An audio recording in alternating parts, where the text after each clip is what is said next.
La Cour en a donc terminé avec l'exposition des aspects légaux de cette affaire. Maintenant, c'est à vous que je m'adresse, messieurs les jurés.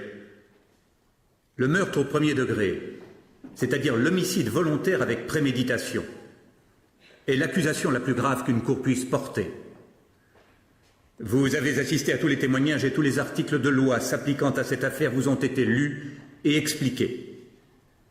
Maintenant que vous avez pris connaissance de tous les éléments, votre devoir est d'essayer de distinguer les faits des hypothèses. Un homme est mort. La vie d'un autre est en jeu. Je vous exhorte à débattre ce cas avec honnêteté et prudence. S'il subsiste pour vous le moindre doute, vous devrez me rendre le verdict non coupable. Si en revanche, aucun doute raisonnable ne vous retient, alors vous devrez, en votre âme et conscience, déclarer l'accusé coupable. Quelle que soit votre décision, elle doit être prise à l'unanimité. Si vous déclarez l'accusé coupable, la Cour ne recommandera pas de circonstances atténuantes. Ce cas requiert la peine de mort. Je n'envie pas votre tâche. Vous êtes chargé d'une grande responsabilité. Messieurs, je vous remercie. Allons-y, messieurs! Par ici!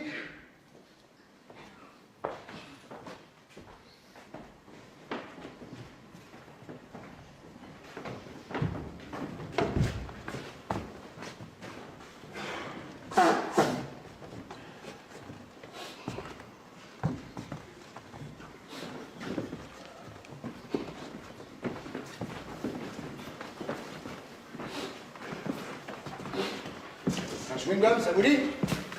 Merci.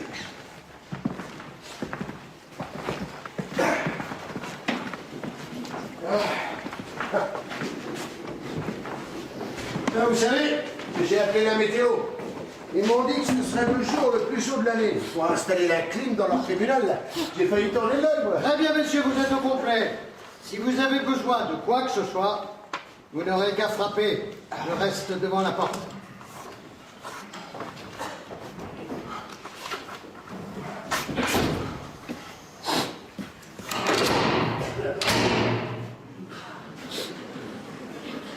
Je savais pas qu'on allait nous enfermer. Bien sûr qu'on nous enferme. Ah, qu'est-ce que vous croyez? Je sais pas. Je m'y attendais pas. C'est quoi ça? Je me disais que ça pourrait servir de bulletin de vote. Ça c'est une idée, hein. Il n'y a qu'à les lire, sénateur.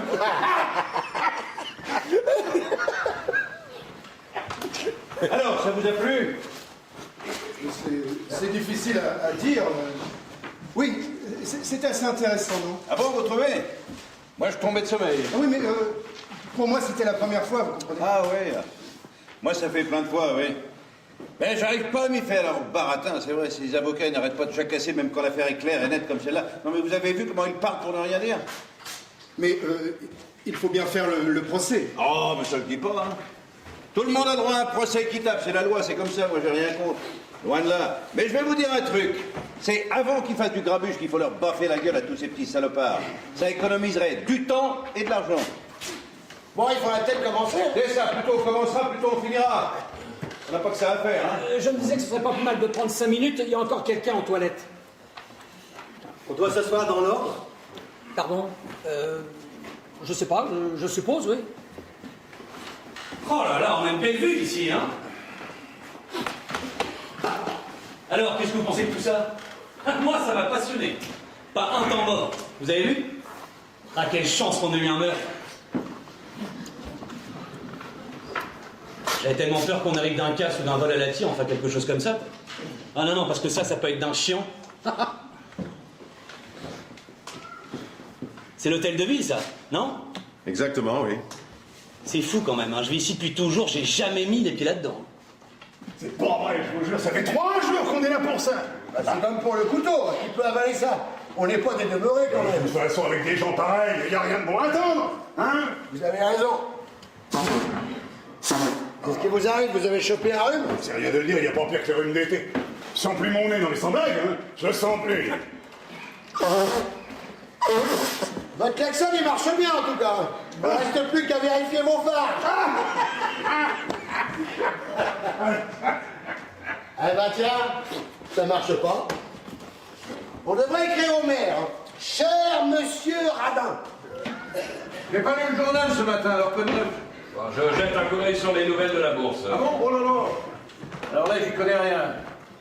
Mais vous avez des actions, des trucs comme ça? Je suis courtier en bourse. Ah, dis donc. Moi, j'ai ouvert une messagerie. SOS à vos ordres, ça s'appelle. C'est ma femme qui a trouvé le nom. J'ai 37 employés. La présidence, si on y allait? D'accord. Messieurs, asseyons-nous. Allez, qu'on en finisse. Ah, j'ai des places pour le match, c'est clair. Ah, les nôtres, là, ils ont un petit nouveau, là, comment il s'appelle Motchelevski, hein, quelque chose comme ça. Un vrai taureau, le môme. Hein. Il fonce dans le tas, la tête baissée, faut le voir. Bon, on dirait que ça vous intéresse pas, le football. Ah bon, d'accord. Bon, on se met où on veut, c'est ça? Peut-être qu'il vaudrait mieux s'installer dans l'ordre. Premier juré, deuxième, troisième, et ainsi de suite. Mais qu'est-ce que ça peut faire? Moi, je trouve que ça serait mieux de nous mettre dans l'ordre. Je veux bien. Alors, le procureur, comment vous l'avez trouvé? Je vous demande pardon. Attendez, moi, il m'a épaté. Cette façon de nous asséner cet argument, là. Un à un, avec une logique imparable. C'est un cerveau. Il est très fort, ce type. Il connaît bien son métier, ouais. Ouais, puis c'est un fonceur. Vous avez vu ça? Voilà, on fait notre tour de piste, là. Vous voulez bien vous asseoir?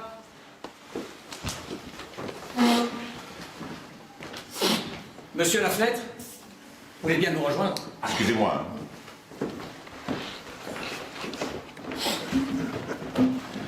C'est terrible quand même, hein, un gosse qui tue son père comme ça, là, paf! Figurez-vous que d'après les statistiques, Bah, les faut voir agents comment civiles- ils vivent, ils espèrent n'importe quoi, leur gosse. Alors ils n'ont que ce qu'ils méritent. Vous trouvez pas? Bon, tout le monde est là. Il y a encore le vieux monsieur là-bas. Ah, vous voulez bien l'appeler, s'il vous plaît? Oui. Et vous aimez le football? Vous êtes pour quelle équipe? Moi, j'aime bien Boston. Boston? Bah, c'est du suicide. Ils sont personne en attaque. Personne. Bon, en défense peut-être, je dis pas, mais en attaque. On va commencer. Pardon. Ouais, Boston, je rêve. Je ne pensais pas qu'on m'attendait.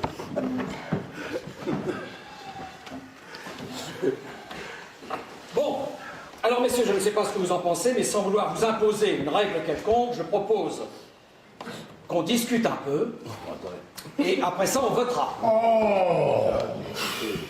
Alors, on peut voter tout de suite, pour voir comment ça se présente. Voilà, je vois rien d'autre à vous dire. Bon, de toute façon, il faut toujours faire un vote préliminaire, hein, c'est normal. C'est ça, allez, votons. Peut-être qu'on va pouvoir rentrer à la maison. Allons-y si vous voulez, mais n'oubliez pas qu'il s'agit d'un meurtre avec préméditation. Si nous votons coupable, l'accusé est bon pour la chaise électrique. C'est la peine requise. Oui, nous en sommes conscients. Bon, allez, hop, on vote! Oui, on verra qui dit quoi comme ça. Pas d'objection? Bon. Alors le vote doit se faire à l'unanimité. C'est la loi. Vous êtes prêts? Alors que tous ceux qui votent coupable lèvent la main. 4, 5, 6, 7, 8, 9, 10, 11.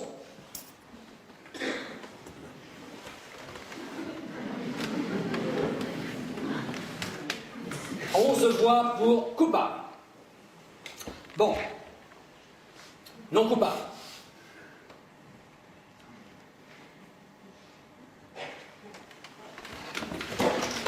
Une voix. Coupable à 11 contre 1. Voilà où nous en sommes. Oh, bon Dieu! Fonctionne bien! Hein? Bon, alors qu'est-ce qu'on fait? Il faut qu'on parle, il me semble. Non mais enfin quand même, vous pensez vraiment qu'il est innocent? Je ne sais pas. Enfin soyons raisonnables, vous étiez avec nous au tribunal, on a tous entendu la même chose. Cet homme est un tueur! Ça crève les yeux! Cet homme, c'est un gosse de 16 ans. Et alors? Il a poignardé son propre père, un coup de couteau en pleine poitrine. Mais c'est vrai que ça semble évident, hein. Moi, j'étais fixé depuis le premier jour. Ah ben, vous n'êtes pas le seul, mais pour moi ça fait pas un prix. De toute façon, toutes les preuves sont contre lui. Vous voulez que je vous les énumère? Non, non, non. Non, alors qu'est-ce que vous voulez? Je veux juste qu'on parle, c'est tout. Ouais. Mais de quoi, mon Dieu? On est 11 à être d'accord. Personne n'a hésité, hein, à part vous. Je voudrais vous demander quelque chose. Là. Vous avez cru à son histoire? Je ne sais pas si j'y crois. Je ne sais pas. Pourquoi vous votez non coupable alors? Bah, vous avez voté coupable tous les 11. Pour moi, c'est pas facile de lever la main et d'envoyer un gosse à la chaise électrique comme ça, sans en parler avant. Ah, vous trouvez que c'est facile pour moi? Mais j'ai pas dit ça. Vous trouvez que j'ai voté trop vite, c'est ça? Je pense que ce type est coupable. Un point, c'est tout. Alors parlez, parlez. On peut parler pendant 107 ans. Vous me ferez pas changer d'avis? Mais j'essaye pas de vous faire changer d'avis. Mais la vie d'un homme est en jeu, on peut pas expédier ça en 5 minutes. Si on se trompait. Ah ben oui, si on se trompait, si ce plafond nous tombait sur la tête, si ma tante en avait. Pas aller loin avec des si, hein. Bah oui. Qu'est-ce que ça peut faire qu'on en finisse en 5 minutes? Pour nous, il est coupable. Un point, c'est tout. Écoutez, on peut bien prendre 1 heure pour discuter. Il commence qu'à 8 heures votre match. Ah. D'accord, tête de mule.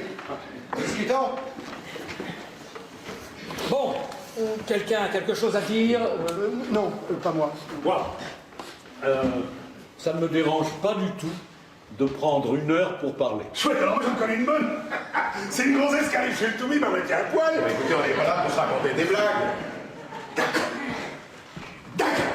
Alors dites-nous pourquoi on est là. Pour rien, je ne sais pas. Enfin, tout ce que je sais, c'est que ce gosse n'a jamais eu de chance dans la vie. Depuis le début. Il avait 9 ans quand sa mère est morte. Il reste 1 an et demi à l'orphelinat pendant que son père est en prison pour escroquerie. C'est pas ce qu'on peut appeler un bon départ dans la vie. Enfin, il a 16 ans. 16 ans de galère. Bon, on lui doit bien un moment de réflexion, c'est tout. On lui doit que dalle, mon vieux. Il a eu droit à un procès équitable. Et il a eu bien de la chance. Parce que vous savez combien ça doit coûter tout ça? On est tous adultes ici, non? On est tous au courant de ce qui s'est passé, d'accord? Alors venez pas nous raconter qu'il faut faire confiance à ce morveux. On sait bien d'où il sort, hein. Moi je les connais ces gens-là. J'ai vécu avec eux toute ma vie. Toujours raconter des cracks. C'est des menteurs nés, ces gens-là. Et moi, je trouve que vous dites des bêtises. Bah dites donc, ça va pas? Vous êtes tellement sûr de détenir la vérité à vous tout seul? Mais qu'est-ce que vous allez chercher midi à 14h? Mais qu'est-ce qu'il raconte, lui? Je crois qu'il faudrait expliquer 2 ou 3 petites choses à ce monsieur. Bah écoutez, on n'est pas dimanche, on n'a pas besoin de sermon. J'ai jamais dit que je tenais la vérité, non mais... Et pourquoi se chamailler comme ça? On devrait pouvoir se conduire en personne civilisée. Bon, si nous devons discuter de cette affaire, venons-en aux faits. Mais très juste. On a ce boulot à faire, alors faisons-le. La personne qui n'est pas d'accord avec les autres pourrait peut-être nous expliquer pourquoi. Nous dire ce qu'il en pense, quoi. Et nous pourrions peut-être lui prouver qu'il a tort. Qu'est-ce que c'est ça? Non, je travaille dans la pub. Là, je planche pour une campagne pour les petits-déj instantanés. La marque, c'est Boom. Alors ça donne Boom tous les matins pour une journée sans frein. C'est bon, non? Ça sonne bien, oui. S'il vous plaît. Ah, excusez-moi, c'est une manie. Il faut que je gribouille, ça m'aide à réfléchir. Il faut qu'on avance, sinon ça risque de s'éterniser. Bon, alors écoutez, c'est une idée comme ça, je pense tout haut, là. Mais c'est à nous de convaincre monsieur qu'il se trompe. On pourrait prendre 1 minute ou 2 chacun pour essayer. Enfin, je sais pas ce que vous en pensez, hein. Très bonne idée. Alors, faisons un tour de table. Tout ce que vous voulez, mais allons-y. Eh ben d'accord. Alors allez-y. Commencez. Ah non, pas moi, non. Faisons ça dans l'ordre. Vous avez raison. Dans l'ordre et 2 minutes chacun. Alors,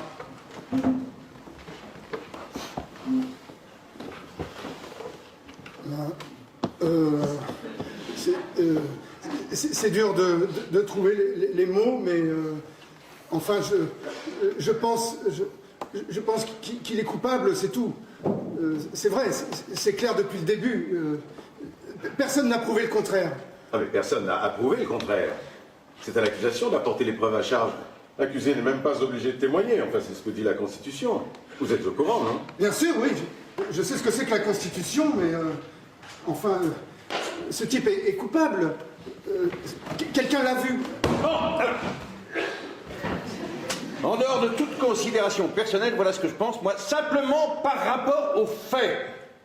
Premièrement, la nuit du meurtre, à minuit 10, le vieux monsieur qui habite au 2e étage, c'est-à-dire juste en dessous du lieu du crime, a entendu un énorme boucan là-haut. Il a dit que c'était comme une bagarre. Puis il a entendu le gosse crier « Je vais te tuer !» et 1 seconde après, un corps tombé lourdement sur le plancher. Alors il a couru jusqu'à sa porte et là, il a vu le gosse dévaler l'escalier et quitter la maison. Alors il a appelé la police et ils ont trouvé le père avec un couteau dans la poitrine. le médecin légiste a situé le meurtre vers minuit. Exactement, ça c'est les faits irréfutables, le gosse est coupable. Maintenant, Maintenant, j'ai des sentiments, comme tout le monde. Bien sûr qu'il n'a que 16 ans. Mais il doit payer pour ce qu'il a fait. Tu l'as dit, mec? Non, mais pour moi, c'est évident que ce que raconte ce garçon ne tient pas debout. Bon, il dit qu'il était au cinéma au moment du meurtre. Mais à peine 1 heure plus tard, il ne sait même plus ce qu'il a vu. Ni les films, ni les acteurs. Mais bien entendu, vous voyez bien. Vous avez absolument raison. Personne ne l'a vu entrer au cinéma, ni en sortir. Et la femme qui habite en face, si ça c'est pas un témoignage, alors qu'est-ce que c'est? C'est vrai, c'est elle qui a assisté au meurtre. Dans l'ordre, s'il vous plaît, dans l'ordre. Attendez. Voilà une femme couchée dans son lit qui n'arrive pas à fermer l'œil, elle crève de chaleur, d'accord? Alors elle va prendre le frein à sa fenêtre, et là, qu'est-ce qu'elle voit? Elle voit le gosse poignarder son père, il est minuit 10, ça colle. Elle connaît le gosse depuis toujours. Sa fenêtre donne exactement sur la caisse du meurtre, de l'autre côté du métro aérien. Elle jure qu'elle a tout vu. À travers les vitres d'une rame de métro qui passait à ce moment-là. C'est vrai, mais la rame était vide et sans lumière puisqu'elle partait en révision. Et au tribunal, on nous a démontré qu'on pouvait très bien voir ce qui se passait de l'autre côté de la rue, à travers une rame sans lumière.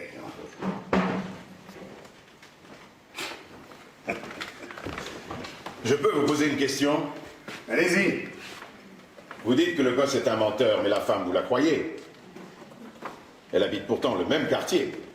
Elle fait partie de ces gens-là, comme vous dites. Vous vous croyez malin, hein? Asseyez-vous, ça vaut pas le coup de vous mettre en rogne. Oh! Bon, essayons de garder notre calme, s'il vous plaît.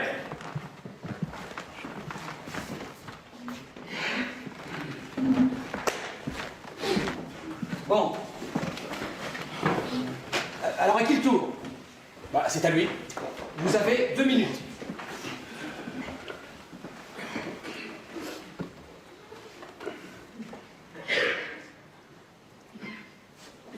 Je passe mon tour.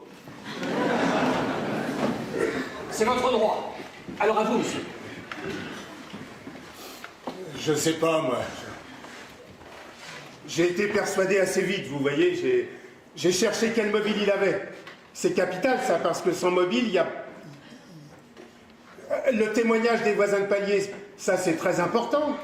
Mais ils ont dit qu'ils ont entendu le père et le fils se disputer. Déjà, vers 19h. Hein. Je peux me tromper, mais... Pas à 19h, à 20h. Oui, c'est ça, à 8 h du soir.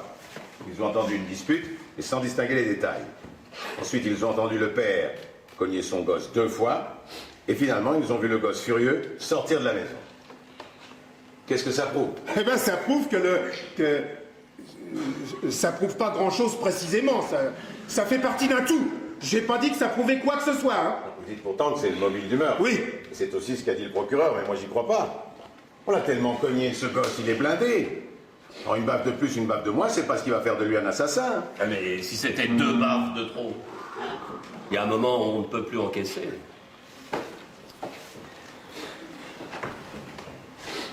Vous avez autre chose à dire? Oh non. Bon, alors monsieur, allez-y. Qui, moi? Bah, j'en sais trop rien. Ça y est, on l'a tout dit, pratiquement. Bah, on peut continuer à discuter éternellement. Hein. Enfin, ce gosse a la gueule de l'emploi, quand même. Il n'y a qu'à voir son casier. Première inculpation, à 10 ans, pour avoir jeté une pierre sur son instinct. À 14 ans, il se retrouve en maison de correction parce qu'il a piqué une bagnole. Après ça, on l'arrête pour un vol à la tire. Et puis pour une agression à l'arme blanche contre un autre gamin 2 fois de suite. C'est un as du couteau, il paraît. Un brave garçon. Enfin, il s'est fait cogner dessus depuis l'âge de 5 ans. Son père y allait avec les poings. J'aurais fait la même chose. Un gosse pareil. Enfin, vous ne trouvez pas que toutes ces raclées font un sacré mobile pour tuer son père? Je ne sais pas, mais il y a de quoi être un gosse en colère, ça oui. Bah, ils sont tous comme ça aujourd'hui. Ils sont pleins de haine, on peut rien en tirer. Non mais attendez, il faut voir comment ils vous parlent. Moi, à cet âge-là, je disais monsieur à mon père. Parfaitement. Monsieur. Plus personne ne dit monsieur à son père aujourd'hui. Peut-être que les pères n'y tiennent plus. Hein. Bon, vous avez des enfants, vous? Oui, j'ai 2 enfants, oui. Moi, j'en ai un. Il a 20 ans. On a tout fait pour ce garçon-là. Tout! Pour quel résultat, hein? Tenez, un jour, quand il avait 9 ans, dans une bagarre entre gosses, je l'ai vu se débiner. Mon Dieu, j'ai eu tellement honte que j'ai failli dégueuler. Alors j'ai mis les choses au point. Quitte à te casser en 2, je fais de toi un homme. Et ben j'ai réussi mon coup. Quand il a eu 16 ans, on en est venu aux mains. Il m'a frappé en pleine figure. Et puis c'est qu'il est costaud, le morveux. Hein. Ça fait 2 ans que je ne l'ai pas vu.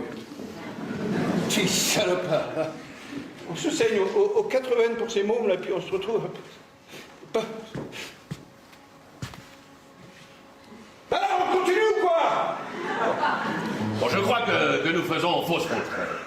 Bon, bien sûr que ce garçon vient d'une famille éclatée, d'un quartier sordide. Mais ça n'est pas notre problème. Ce que nous devons décider, c'est s'il a commis ce meurtre ou pas. Nous n'avons pas à chercher le pourquoi du comment. Bon, il a passé sa vie dans la zone. On sait bien que c'est un bouillon de culture pour les criminels. Hein. Tout le monde sait ça. C'est pas un secret. Tous ces gosses de la zone sont des criminels en puissance, une menace pour la société. Alors franchement... Mais comment, mec? Tous ces gosses qui grouillent là-dedans, c'est de la racaille. Je voudrais pas m'y frotter, c'est moi qui vous le dis. Hein. Moi, je vis dans la zone depuis que je suis né. Oui, mais attendez. Toute mon enfance, j'ai joué dans une arrière-cour pleine d'ordures, jusque-là. Peut-être que je pue encore. Écoute-moi bien, fiston. Raisonnable. Il n'y avait rien de personnel là-dedans. Si. C'est personnel. Mais c'était pas contre vous. Oh, faut pas être si susceptible, vous. Je comprends cette susceptibilité, moi. Faut arrêter de s'engueuler. Hein? On perd du temps. Alors c'est à vous. Comment ça, moi je croyais que vous vouliez me convaincre, c'est bien ça, non? Ah oui, autant convaincre. Mais qu'est-ce que ça peut foutre, c'est lui qui nous bloque ici? Qu'il dise ce qu'il a à dire. Non, attendez, on a décidé de suivre une certaine méthode. Il faut s'y tenir. Oh, mais arrêtez de faire joujou. Comment ça, Joujou? Ouais, comme des mômes. Je suis un môme parce que j'essaie de respecter la marche à suivre. Alors allez-y, prenez ma place. Non, hein? Non, moi je vais la fermer maintenant. Allez-y. Montez le bourrichon, là. J'ai pas de conseil à recevoir de vous. Allez-y, prenez ma place. Montrez-moi comme c'est facile d'être là. Je vous en prie, monsieur le président du jury. Faites-nous une démonstration de votre savoir-faire. Ah non, mais là, je rêve, hein. Vous croyez que c'est de la rigolade? Allez, franchement, tout ça n'est pas si grave. Et pas si grave. Vous voulez essayer? Non, non, pas du tout. Vous faites ça très bien, personne ne vous demande de laisser votre place ici. Pas question, vous êtes le meilleur. Allez, tenez bon la barre, battez-le.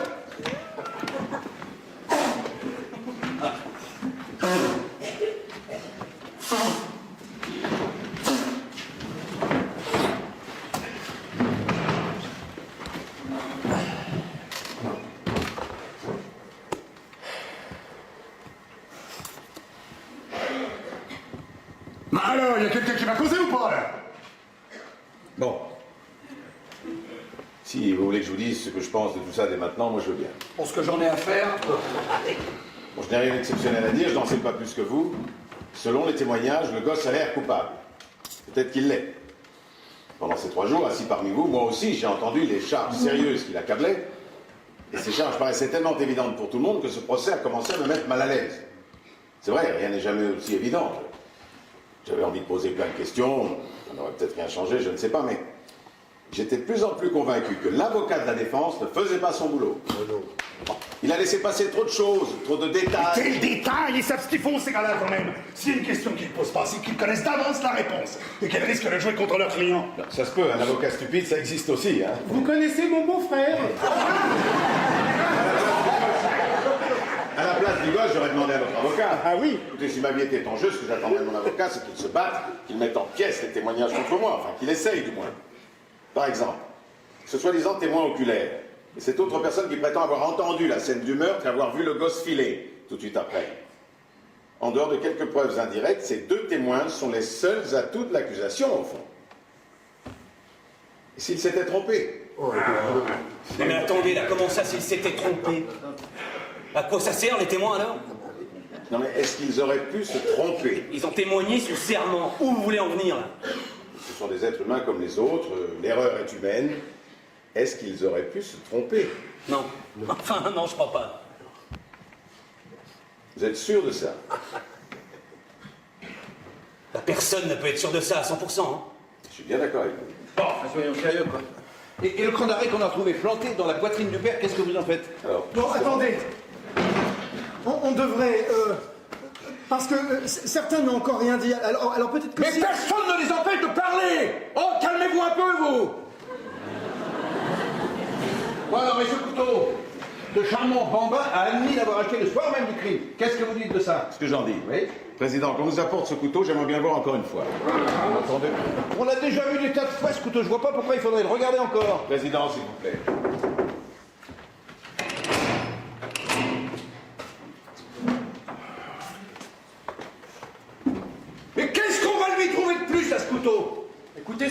aurait mis ça sous le tapis. Non mais ce monsieur a tout à fait le droit d'examiner des pièces à conviction. Mais vous ne pensez pas que ce couteau et le fait que le garçon l'ait acheté le soir même sont des preuves accablantes contre lui? Si. Bien. Alors récapitulons. Premièrement, le garçon a reconnu être parti de chez lui ce soir-là à 20h, après avoir été giflé plusieurs fois par son père. Il n'a pas dit gifler, il a dit cogner. Il y a une différence entre un gifle et un coup de poing. Après avoir été frappé plusieurs fois par son père. Deuxièmement, il est allé directement dans un de ces bazars du quartier où il a acheté comment appelle-t-on ça? Un cran d'arrêt. Un couteau à cran d'arrêt, merci. Troisièmement, ça n'était pas un cran d'arrêt ordinaire. Ce couteau a un manche sculpté bien spécial. Quatrièmement, le commerçant qui le lui a vendu l'a identifié au tribunal. Et il affirmait qu'il n'en avait jamais eu un semblable en stock. Cinquièmement, vers 20h45, le garçon rencontre 3 de ses copains devant une gargote. Je ne me trompe pas jusque-là. Non, non, ça va. Ah ben, comment que ça va? Vous l'entendez, ça, c'est quelqu'un qui sait ce qu'il dit. Bon, le garçon discute avec ses copains pendant 1 heure environ. Il les a donc quittés vers 21h45. Il leur avait montré le couteau qu'il venait d'acheter. Sixièmement, tous les copains en question ont identifié le couteau au tribunal. Septièmement, le garçon est rentré chez lui vers 22h. C'est à partir de ce moment-là que ses déclarations s'opposent à l'accusation. Lui affirme qu'il est resté chez lui jusqu'à 11h30 du soir et qu'ensuite il est ressorti pour aller au cinéma. Après, il dit qu'il est rentré vers 3h15 du matin à la maison, qu'il a trouvé son père assassiné et qu'on l'a arrêté. Bah alors, où était passé son couteau? Le gamin nous a servi un conte pour enfants, selon lequel la poche de son pantalon était trouée, qu'il avait dû perdre son couteau entre 23h30 et 3h du matin. Voyons, monsieur, c'est une histoire à dormir debout. C'est clair qu'il n'est jamais allé au cinéma ce soir-là. Personne ne l'a vu sortir de chez lui à 23h30. Personne ne l'a vu entrer au cinéma, ni en sortir. Il ne se souvenait plus ni des films, ni des acteurs. Alors maintenant, voilà ce qui s'est réellement passé. Ben, le garçon est resté chez lui ce soir-là. Une nouvelle bagarre a éclaté avec son père. Il l'a poignardé à mort à minuit 10 et il a filé de la maison. Il a même eu la présence d'esprit d'essuyer le manche du couteau avant de déguerpir.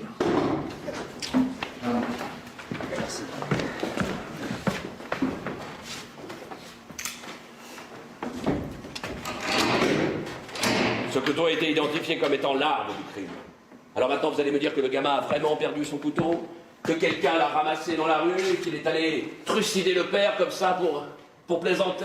Non. Non, ce que je dis, c'est que le gosse a très bien pu perdre son couteau et que quelqu'un d'autre a pu tuer son père avec un autre couteau semblable. Ça, c'est parfaitement envisageable. Regardez bien ce couteau.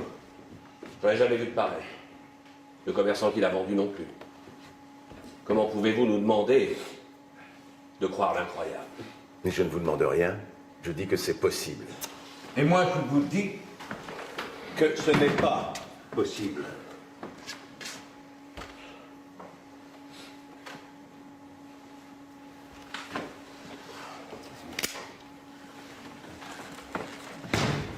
Ça alors? C'est le même couteau? Qu'est-ce que ça veut dire? Attendez, viens tous, parce que personne n'a s'il vous plaît. Où avez-vous trouvé ce couteau? Hier soir, je me suis promené tout seul pendant 2 heures. Pour réfléchir un peu, je me suis retrouvé dans le quartier du gosse. J'ai trouvé ce couteau chez un prêteur sur gage. J'ai payé $6. Attendez, c'est illégal d'acheter ou de vendre un couteau comme ça. C'est juste, j'ai commis un délit. Attendez, vous nous avez préparé un sacré numéro, là, mais qu'est-ce que vous voulez prouver avec ça? Même s'il y en avait 10 des couteaux comme ça. Il se peut qu'il y en ait 10, c'est tout. Et alors? C'est le même genre de couteau, d'accord? Et après, c'est pas la découverte du siècle, quand même. Ce serait une coïncidence extraordinaire si quelqu'un d'autre avait poignardé le père avec un couteau identique. Voilà, c'est ça, exactement. Il y a une chance sur 1 million que ça se soit passé comme ça. Mais c'est possible. Oh, mais quelle vraisemblance! S'il vous plaît! S'il vous plaît! S'il vous plaît! En tout cas, c'est intéressant qu'il ait trouvé un couteau comme celui du gosse. Ah bon? Qu'est-ce qu'il y a d'intéressant là-dedans? Ça prouve quoi, d'après vous? Mais je sais pas bien, mais quand même. Tu parles comme c'est intéressant, hein? Donc, pourquoi il a acheté ce couteau? Eh bien, il affirme que Je c'était... sais parfaitement ce qu'il a affirmé au tribunal. Il a dit qu'il avait acheté ce couteau pour en faire cadeau à un pote. Comme il lui avait cassé son couteau en le foutant par terre, il devait lui offrir celui-là le lendemain. C'est exactement ce qu'il a expliqué. Ouais, c'est des conneries tout ça, hein. Son copain est venu confirmer à la barre que le môme lui avait bien cassé son couteau. Oui, quand ça? 3 semaines avant le meurtre, c'est ça? Et c'est ce soir-là, comme par hasard, juste après sa raclée, que ce camarade exemplaire va acheter ce couteau qu'on va retrouver une demi-heure plus tard, enfoncé jusqu'à la garde dans la poitrine de son père. Avant de l'offrir à son copain, il voulait vérifier qu'il fonctionnait bien. Excusez-moi. Excusez-moi. J'ai une question. C'est une de celles qui me démangeait déjà au tribunal. Si le gosse avait l'intention de tuer son père avec ce couteau, pourquoi l'a-t-il montré à ses copains à peine 2 heures avant le meurtre? Mais arrêtez avec vos pourquoi et vos comment. Ce gosse est un menteur. Et vous le savez très bien.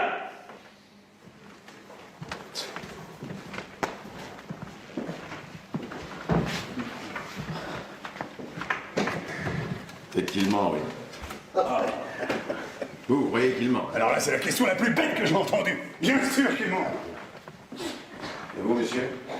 Pas la peine de poser la question, vous connaissez ma réponse. Il ment.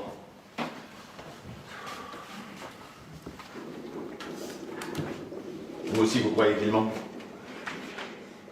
Je me dis que peut-être... Peut-être quoi? Non mais arrête un peu, toi. Mais qu'est-ce que vous êtes, vous? L'avocat du Morvan, quoi? Et pour qui vous vous prenez pour vous permettre de nous interroger? Les jurés sont censés réfléchir et se poser des questions, non? Et on est toujours 11 à penser qu'il est coupable ici. Exactement. Alors où vous voulez en venir? Vous ferez changer d'avis à personne ici. Alors si vous continuez à nous tenir tête comme ça, on n'a qu'à dire au juge qu'on n'est pas d'accord, que notre juré est bloqué. Ce petit co aura un nouveau procès et il sera reconnu coupable à tous les coups.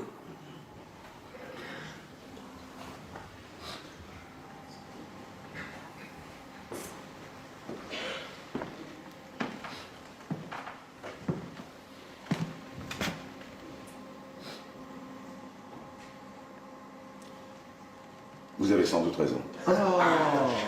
Bon, alors qu'est-ce qu'on fait? On va pas y passer la nuit quand même, hein? Oh, quoi, une nuit, c'est rien. Comparé à la vie d'un gosse, quand même. Oh putain! Y a pas quelqu'un qui a un jeu de cartes là? Je trouve que c'est pas le moment de plaisanter. Allez, qu'est-ce que je peux y faire? Mais de toute façon, à quoi ça sert de remettre ce couteau sur le tapis? Quelqu'un a vu ce gosse poignarder son père? Ça suffit pas? Moi, j'ai 3 garages à peine débattre là pendant qu'on discutaille. Qu'on en finisse et qu'on foute le camp. Le couteau semblait avoir beaucoup d'importance pour le procureur. Elle a passé toute le matinée... Mais qu'est-ce qu'il y connaît? C'est même pas le procureur! C'est l'assistant d'assistant du procureur! Bon, faut qu'on s'en sorte là. On est en train de se noyer dans le baratin.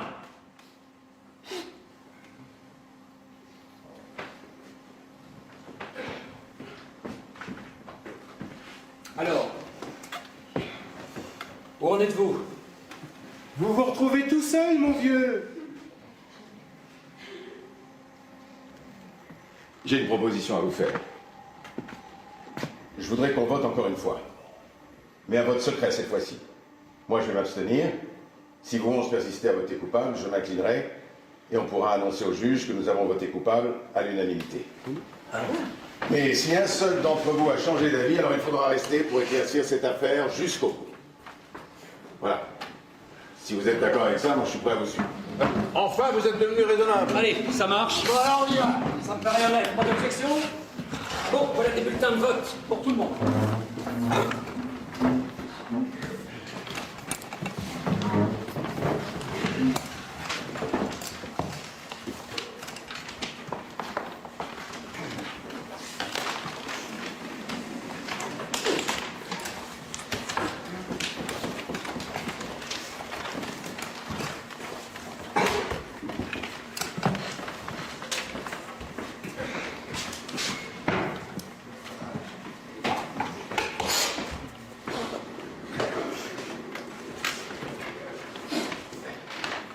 Coupable.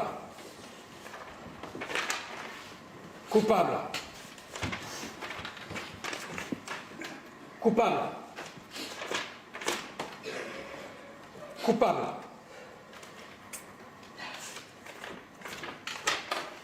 Coupable. Coupable. Coupable.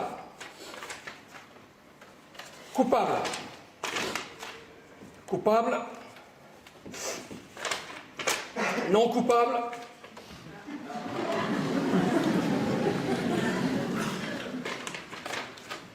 Coupable. Oh putain, mais qu'est-ce qui se passe là? Il y en a un autre qui a pété les plombs! Bon alors c'est qui? Allez, mais avons voté un bulletin secret, nous étions d'accord. Mais quel secret? Il n'y a pas de secret qui tienne, il n'y a pas de secret dans un jury. Moi, je sais qui c'est. Vous, je vous retiens. Hein. Vous commencez par voter coupable comme tout le monde, et puis l'autre curton, là, il arrive avec son prêchi-prêcha pour nous tirer les larmes, il nous raconte que c'est pas la faute du pauvre petit gars qu'il est devenu un assassin, et vous changez d'avis.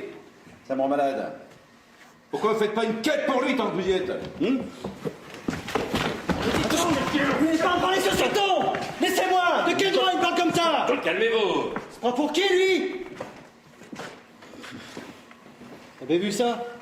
Eh, venez vous asseoir. C'est fini. C'est pas grave. Il est un peu énervé. Ben, un peu que je suis énervé, oui. On essaye de coller un assassin là où il doit être, sur la chaise électrique. Et puis il y en a un qui arrive là qui nous raconte Alice au pays des merveilles, et nous on est obligés de l'écouter. Doucement, doucement. Quoi doucement? Quoi doucement? Ça vous paraît normal pour qu'un assassin se balade dans la rue? Ah bah tiens, on devrait lui rendre son couteau, ça serait plus commode pour lui. Bon! Il faut arrêter de gueuler maintenant. Est-ce que quelqu'un a quelque chose de constructif à dire? S'il vous plaît, moi je voudrais dire quelque chose. J'ai toujours cru que dans ce pays, on avait le droit d'avoir ses opinions. Hey, ne noyez pas le poisson. Pourquoi vous avez changé d'avis? Il n'a pas changé d'avis. C'est moi. Vous voulez que je vous dise pourquoi? Non, j'en ai rien à foutre. Je vais quand même m'expliquer, si ça ne vous dérange pas. On est vraiment obligé d'écouter ça? Bon, dites donc, vous. Cette personne veut parler. Merci. Ce monsieur nous a tenu tête à tous. Il ne dit pas que le gosse n'est pas coupable, mais qu'il n'en est pas sûr. C'est pas facile hein, d'être seul contre tous et de supporter les moqueries. Alors, il a pris le risque de chercher un soutien parmi nous, et moi, j'ai décidé de le soutenir parce que je respecte ses raisons. Voilà. Peut-être bien que le gosse est coupable, hein, mais justement, je veux en savoir davantage. Dites donc, vous. Je suis en train de parler, vous n'avez pas le droit de partir. Je ne peux pas vous entendre, ni maintenant, ni jamais d'ailleurs. C'est où, monsieur? Alors ça y est, vous avez fini votre speech? On peut continuer? Je crois qu'on va faire une pause. Hein, il manque quelqu'un. On va l'attendre. Eh ben, on est dans un gros foutoir, là, hein. Ah, je m'attendais vraiment pas au revirement du vieux. Si seulement je pouvais trouver une idée là, pour débloquer la situation. Je travaille dans la pub. Je vous ai dit, non, que je travaille dans une agence de pub. On trouve de drôles de gens dans la pub. Hein. Oui, enfin, de drôles de gens. Disons qu'ils ont des façons bien à eux de s'exprimer. Vous comprenez? Et enfin, ça doit être pareil dans votre secteur. Hein. Qu'est-ce que vous faites? Je suis horloger. Ok. Il paraît que les meilleurs horlogers viennent d'Europe. Hein. Enfin bref, ce que je voulais dire, c'est que dans mon agence, quand une réunion est bloquée, comme maintenant, il y a toujours quelqu'un pour lancer une idée. Et ce qui me tue, c'est qu'on sera toujours obligé d'annoncer cette idée par une blague bizarre. Par exemple, on va accrocher mon idée en haut d'un mât pour voir si elle flotte bien.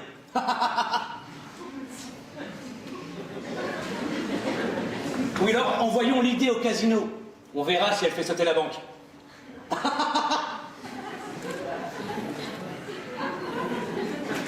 Mais bon, d'accord, c'est complètement con. Mais c'est marrant quand même, non? Vous savez, j'étais un peu énervé tout à l'heure, vous savez ce que c'est? Comment dire mais je voulais pas être méchant ni rien. Hein.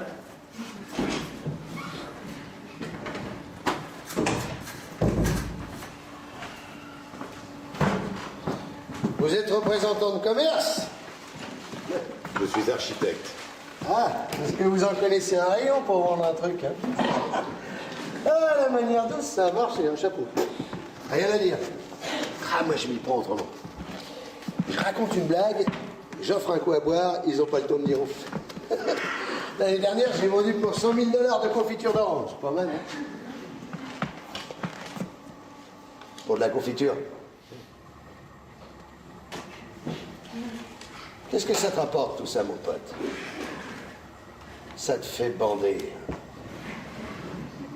Le gosse, c'est coupable, un point, c'est tout. Alors arrêtons de discutailler avant d'avoir une extinction de voix. C'est ce qui vous serait arrivé au match de toute façon. Ah ouais, c'est ça, mon pote. C'est ça.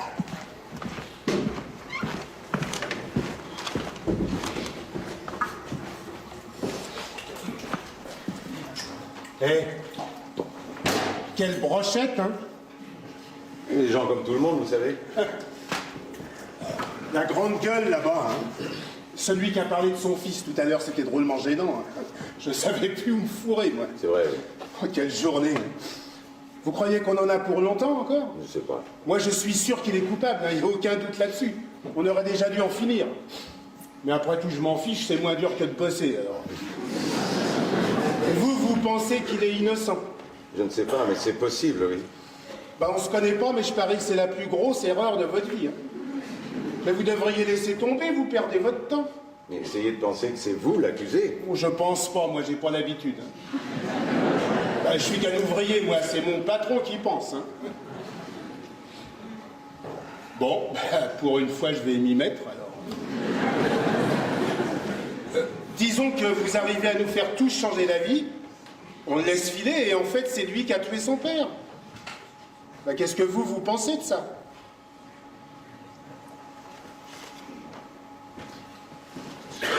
Bon, on s'en remet autour de la table. Oui, je crois qu'on en a jusqu'au dîner. Ah oui, on a du boulot. Oui. Alors, qui veut commencer? Voilà. Ce qui serait bien. Je voudrais dire que... Pardon, excusez-moi, je vous ai coupé la parole. Non, c'est moi. Non, mais je vous ai interrompu, je veux pas que Non, mais ça... aucune importance. Allez-y. Merci, monsieur. Bon, alors ce que je voudrais dire, c'est... Bon, peut-être que c'est un détail, hein. Mais le gosse, il avait un mobile, hein, les raclés, tout ça. Alors, si c'est pas lui, qui l'a fait, qui d'autre l'a fait et pourquoi? Voilà, hein. Ben, personne tue personne sans raison valable, sauf si c'est un cinglé, non? Mais pour autant que je sache, nous sommes censés nous prononcer sur la culpabilité de ce garçon, sans qu'aucun doute raisonnable ne subsiste dans notre esprit. Ce n'est pas à nous de chercher qui d'autre aurait pu avoir un mobile pour tuer son père. C'est le boulot de la police, non? Oui, d'accord, mais nous ne pouvons pas ne pas tenir compte du seul mobile que nous connaissons. Et nous ne pouvons pas non plus ne pas nous interroger sur le mobile d'un autre tueur éventuel. Ça va ensemble, hein, c'est logique. Donc ce monsieur a posé une bonne question. Cet homme a été assassiné. Bah, si ce n'est pas le fils qui l'a tué, alors qui? C'est Montchelevski qui a fait le coup. Mais c'est pas vrai, laissez l'homme de ma mère dehors de ça. Non mais franchement, là, je vois pas ce qu'il y a de drôle dans tout ça. Si vous n'avez rien d'autre à dire que des bêtises pareilles, contentez-vous d'écouter. Bon, ça va, ça soulage de rigoler un peu, non? Oh, mais pardon, allez-y. Allez-y. Vous avez une idée, vous? Qui d'autre aurait pu tuer le père? Je ne peux pas savoir, mais c'est sûr que le père n'était pas un citoyen modèle. Hein. Il a fait de la prison, c'était un flambeur impénitent, perdant notoire, fréquentait assidûment les bouches du coin, dès qu'il avait un verre dans le nez, se bagarrait, souvent à cause d'une femme. C'est un homme dur, cruel, primitif, qui n'a jamais pu garder un boulot plus de 6 mois. Il y a plusieurs possibilités. Il a pu être tué par un ancien codétenu, par un parieur berné, par un type qui l'aurait tabassé, par une femme qui l'aurait ramassé Dieu sait où, enfin... par n'importe quel énergumène des bas-fonds qu'il fréquentait. Oh putain, j'ai jamais entendu autant de conneries aussi peu de temps, moi. Mais bordel, on sait que le père était un voyou. Et alors, qu'est-ce que ça change? On m'a demandé qui d'autre aurait pu le tuer, j'ai répondu c'est tout. Exactement. Ce monsieur avait posé une question précise. Non, mais ils se prennent tous pour des avocats maintenant. Bon, alors voilà une autre question. Le vieux monsieur a entendu le gosse crier « Je vais te tuer », puis une fraction de seconde après, un corps tombé. Puis il voit le gosse dégringoler l'escalier. Qu'est-ce que vous faites de ça? Justement, je me suis demandé comment le vieux avait pu entendre aussi distinctement la voix du gosse à travers le plafond. Ah non, c'est pas à travers le plafond qu'il l'a entendu, c'est par la fenêtre. Toutes les fenêtres étaient ouvertes. On a dit qu'il faisait très chaud ce soir-là. C'est pas facile de reconnaître une voix, enfin, surtout une voix qui crie comme ça. Au tribunal, le vieux a reconnu la voix du gosse, parmi plusieurs autres voix, avec un bandeau sur les yeux. Oui, alors ça, c'était une brillante mise en scène conçue par un jeune procureur ambitieux. Le vieux connaît la voix du gosse par cœur, puisqu'ils habitent le même immeuble depuis des années. Et reconnaître à coup sûr sa voix de l'étage en dessous, c'est autre chose. Est-ce que ce ne serait pas possible qu'il se soit trompé? Que croyant que le gosse était bien là-haut, il en ait déduit automatiquement que la voix était bien la sienne. Ça me semble un peu tiré par les cheveux. Mais pas qu'un peu, mon neveu. Écoutez, le vieux a entendu le père tomber. 15 secondes après, il a vu, de ses yeux vu, le gosse se sauver en courant par l'escalier. Il l'a vu. Exactement, et n'oubliez pas la voisine d'en face aussi. Elle a bel et bien vu le gosse poignarder son père de sa fenêtre. C'est pas assez clair pour vous, ça? Non, c'est pas si clair. Mais qu'est-ce qu'il lui faut à ce mec? Quand on lui parle, c'est comme si on pissait dans un violon. La femme a vu le meurtre à travers la rame qui passait. Elle a même dit que le train avait 6 wagons et qu'elle avait vu ce qui s'est passé à travers les 2 derniers. Enfin, c'est très précis. Je ne comprends pas que vous mettiez ça en doute. Alors, elle vous la coupe, hein? Il y a quelque chose qui ne colle pas. Et je sais pas quoi. Ah, ben c'est ça. Réfléchissez. Ouais. Oh, tiens, vous me prêtez votre crayon, vous? Allez. Quelqu'un a une idée du temps de passage d'une rame de métro? Monsieur. Voyons, messieurs. Eh, mais dis donc, vous, qu'est-ce que tu fais? On n'est pas à la récré ici. Oh, vous prenez pour qui, là? Ça va, laissons tomber. Bon, c'est fini, maintenant on va tous se rasseoir. Attends, je vais me refoutre. S'il vous plaît, je veux pas de bagarre ici, hein. Non, ben, vous avez entendu? Quel culot, ce mec! Quel culot! Allez, c'est pissé, on s'en fout. Non, mais on n'est pas là à récré, mais qu'est-ce qu'il croit, celui-là? Et maintenant on va tous se rasseoir, c'est fini. Quoi, c'est fini? C'est fini. Quoi, c'est fini? C'est fini. Non! J'exige des excuses. D'accord, Gueulard, il s'excuse. Ça va comme ça, on peut l'écouter maintenant? Merci. Je me demandais donc à quelle vitesse moyenne une rame de métro pouvait passer devant un endroit donné. Quel intérêt encore? Essayons d'évaluer le temps que ça peut mettre. Oh, j'en ai pas la moindre idée. Et vous, monsieur? C'est difficile à dire. Peut-être 10, 12 secondes. Non, mais de quoi on parle, là? Votre estimation me semble assez juste. Hein. N'est-ce pas, monsieur?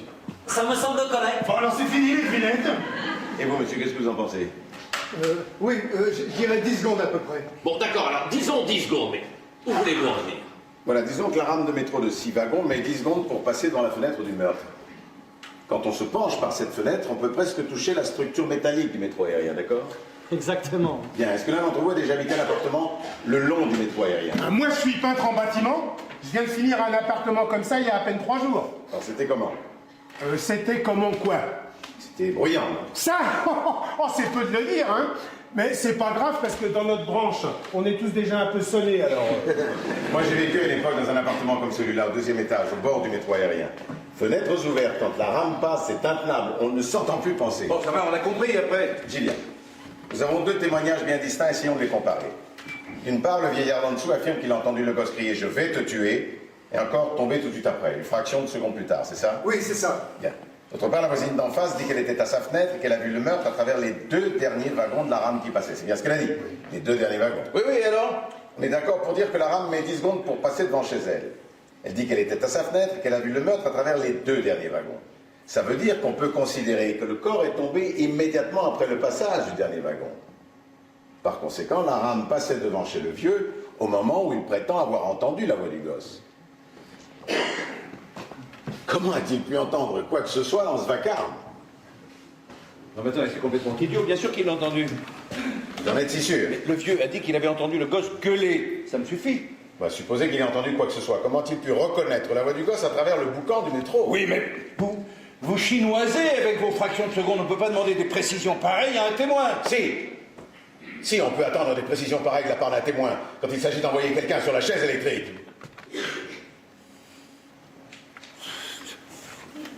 Je pense qu'il n'a pas pu l'entendre. Peut-être pas, c'est vrai. Avec le bruit du métro. Non, mais de quoi vous parlez, les mecs? C'est vrai qu'on dirait bien qu'il n'a pas pu l'entendre. Oh, mais ça va pas la tête? Et pourquoi il mentirait, le vieux? Il n'a rien à gagner dans cette histoire. Rien. Si, un peu d'attention, peut-être. Oh, oui, c'est sa fête de l'esprit. Oh, oui. Hein? Vous devriez vous faire engager dans un cabaret, il paraît que ça paye pas mal. Mais pourquoi vous lui parlez comme ça, vous, hein? Quelqu'un qui parle mal à un vieux monsieur, ça mérite des baffes. Et lâchez-moi, vous. Un peu de respect, nous, mais des fois, hein? Si vous lui parlez encore sur ce ton, je vous en connais une. Allez-y, monsieur. Vous vouliez dire quelque chose. Alors vous pensez que le vieux, il a pu mentir? C'est que j'ai eu tout le temps de l'observer, hein, forcément. Sa veste était déchirée sous les bras. Vous l'aviez remarqué? Se présenter au tribunal dans cet état, enfin. J'ai vu un très vieux monsieur, hein, aux vêtements limés, et qui marchait très lentement vers la barre, il avait une jambe raide qui traînait derrière lui. Mais il essayait désespérément de le cacher, parce qu'il avait honte. Je le connais par cœur, cet homme-là. C'est un vieillard gentil, peureux, insignifiant, quoi. Toute sa vie, il a été monsieur personne. Il n'a jamais eu droit à aucune considération. Il n'a jamais vu son nom dans les journaux. Personne ne le connaît, personne ne lui parle, personne ne lui demande son avis. Vous savez, à 75 ans, c'est très triste d'être rien du tout. Alors, une fois dans sa vie, cet homme a besoin qu'on le regarde, qu'on l'écoute, qu'on tienne compte de ce qu'il dit. C'est très important pour lui. Parce qu'après, ce sera le retour au néant. Tandis que là, il a encore une chance. Non mais attendez là, vous voulez nous faire croire qu'il aurait menti juste pour faire l'intéressant? Non, pas du tout. Pour lui, ce ne serait pas un mensonge. Il serait arrivé à se persuader qu'il a vraiment entendu le gosse crier et qu'il l'a vraiment vu se sauver. C'est l'histoire la plus tordue que j'ai jamais entendue. Comment vous pouvez inventer des trucs pareils? Qu'est-ce que vous y connaissez? Bon, il est temps d'arrêter ces enfantillages. Toutes ces interventions personnelles ne nous mènent nulle part. Bon, écoutez, monsieur, toute affaire est basée sur une suite logique de faits et de circonstances. Il faut s'en tenir là. C'est vrai que les faits peuvent être différemment interprétés selon les témoins qui les rapportent. Quelqu'un veut un bonbon pour la gorge? Je veux bien, merci. Bon, écoutez, vous pouvez dire tout ce que vous voulez, là. Je ne vois pas comment ce gosse pourrait être innocent. Il y a autre chose dont je voudrais parler. Maintenant, nous avons démontré que le vieux n'avait pas pu entendre le gosse crier « Je vais te tuer », mais enfin, admettons. Comment ça démontre? On n'a rien démontré du tout. Mais admettons qu'il l'ait vraiment entendu. Combien de fois on le dit, ça, dans la vie? Chérie, si tu fais ça, je te tue, ou arrête ça tout de suite, fiston, sinon je vais te tuer. Vas-y, champion, tue-le. On dit ça tout le temps. Et ça ne signifie pas pour autant qu'on va tuer quelqu'un, enfin. Mais qu'est-ce que c'est que ce baratin là? Le gosse a braillé comme un âne, je vais te tuer. Ne venez pas me raconter qu'il a dit ça comme ça. Quand quelqu'un dit une chose pareille, c'est qu'il va le faire. Non, c'est vrai. Non, franchement, j'en sais rien. Parce que moi, l'autre jour, à la banque, je me suis disputé avec un collègue. C'est le gars qui a le guichet juste à côté de moi. Ouais. Bon. Et à un moment, il m'a traité d'idiot. Oh. Bon, ben, moi, je lui ai dit... Non, arrêtez! Ce type vous fait tourner en bourrique. Le gosse a dit qu'il tuerait son père, et il l'a fait. Bon, j'ai une autre question. Vous croyez vraiment qu'il aurait annoncé à la cantonade qu'il allait tuer son père, s'il avait l'intention de le faire? Je crois qu'il est trop intelligent pour ça. Intelligent, mais c'est une ordure sans cervelle, oui. Tout ça serait pas arrivé s'il aurait eu une cervelle. C'est la veille. Une cervelle.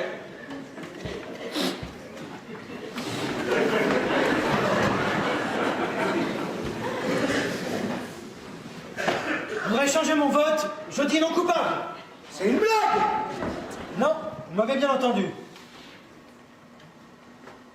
Vous êtes sûr de vous? Oui, je suis sûr. Ce qui fait coupable à 9 contre 3. Mais attendez, mais où on va là? Mais qu'est-ce qui vous arrive? Vous vous laissez endormir par le blablabla. Vous devriez écrire un polar, vous feriez fortune. Hein. Bon, écoutez, les faits nous crèvent les yeux quand même. Hein. Tout nous dit qu'il a fait son père, mon Dieu. Tiens, même son avocat savait qu'il avait aucune chance. Son propre avocat. Vous avez bien vu, il avait baissé les bras dès le début.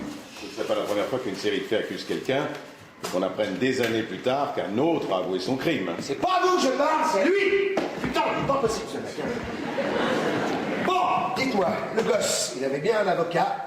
C'était à lui de le défendre, c'est pas votre rôle à vous. Vous en avez pas marre de radoter? Les avocats ne sont pas infaillibles. Et celui-là a été désigné d'office. Et alors? Alors ça veut dire qu'on lui a imposé l'affaire, qu'il ne l'a donc pas choisie. Ça veut dire que c'est une affaire qui ne lui rapporte rien, ni argent, ni gloire. C'est un dossier difficile. Tout ça n'est pas très engageant pour un jeune avocat. Pour aider son client, il aurait fallu qu'il croie dur comme fer à son innocence. Et manifestement, vous l'avez très bien dit vous-même, ça n'était pas le cas. Mais bon Dieu! Mais qui pourrait croire à son innocence? Oh putain! Vous avez vu l'heure?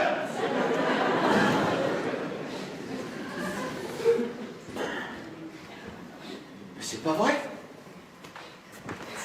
Si vous permettez, j'ai pris quelques notes. Encore des notes! Je voudrais dire quelque chose. J'ai bien écouté tout ce qui se disait. Il me semble que monsieur a soulevé quelques objections tout à fait valables. D'après les faits tels qu'ils m'ont été exposés au procès, le garçon a l'air coupable, mais si nous cherchons à approfondir... Oh, monsieur Joly, voici la question que je me pose. Disons qu'il a commis le meurtre. Il a poignardé son père et il s'est enfui à minuit. Comment s'est-il fait arrêter? À 3 heures du matin, il revient tranquillement chez lui. Aux deux policiers n'ont plus qu'à lui mettre la main dessus. Alors s'il a vraiment tué son père, pourquoi est-il revenu se jeter dans la gueule du loup 3 heures plus tard? Il est venu récupérer son couteau. Ça la fout mal de laisser traîner son couteau dans la peau de quelqu'un. Surtout celle de son père. C'est pas drôle. Le garçon savait qu'on pourrait identifier son couteau. Il devait le récupérer avant que la police ne le trouve. Mais s'il savait qu'on reconnaîtrait son couteau, pourquoi ne l'a-t-il pas repris tout de suite? On imagine facilement comme il pouvait être paniqué après avoir tué son père. Bon, il a commencé par se sauver, et une fois un peu calmé, il est revenu chercher le couteau. Ça dépend de ce qu'on entend par paniquer. Elle a eu assez de sang-froid pour essuyer ses empreintes sur le manche de coton. À un moment donné, elle était tellement paniquée qu'elle l'a laissé sur place. On commence sans panique, on fait l'étel. Mais arrêtez de rabâcher, vous!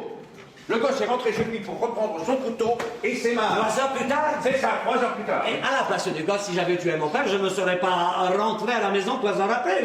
J'aurais eu trop peur de tomber sur la police. Je me serais caché le plus loin possible, coton ou pas. Dites-moi, vous avez voté coupable, vous, non? Dans quel camp vous êtes? Je n'ai pas à être loyal à un camp ou l'autre. Ah bon? Il y a des questions à se poser. Bon, ça devient bien compliqué pour ma petite tête là. En tout cas, moi, à sa place, j'aurais pris le risque de revenir chercher le couteau. Je me serais dit que personne ne m'avait vu, qu'on n'aurait pas appelé la police. C'est vrai, enfin, il faisait nuit noire. Il devait vraiment penser qu'on découvrirait le corps le lendemain seulement. Excusez-moi, mais c'est là où je voulais en venir, justement. La femme d'en face affirme qu'un instant après avoir vu le meurtre de sa fenêtre, donc un instant après le passage du train, elle a poussé un cri avant de se jeter sur le téléphone pour appeler la police. Ce cri, le garçon l'a forcément entendu. Elle a dû comprendre que quelqu'un l'avait vu. Non, elle ne serait pas revenue sur les lieux de crime s'il l'avait commis. Je ne peux pas le croire. Bon, j'ai 2 choses à dire. Premièrement, paniqué comme il était, il a très bien pu ne pas entendre le cri de la femme. Peut-être qu'elle n'a pas crié si fort que ça. Et deuxièmement, il l'a peut-être entendu, mais il n'y a pas fait attention, puisque dans son quartier, vu l'agitation permanente, les cris sont monnaie courante. Et Flo!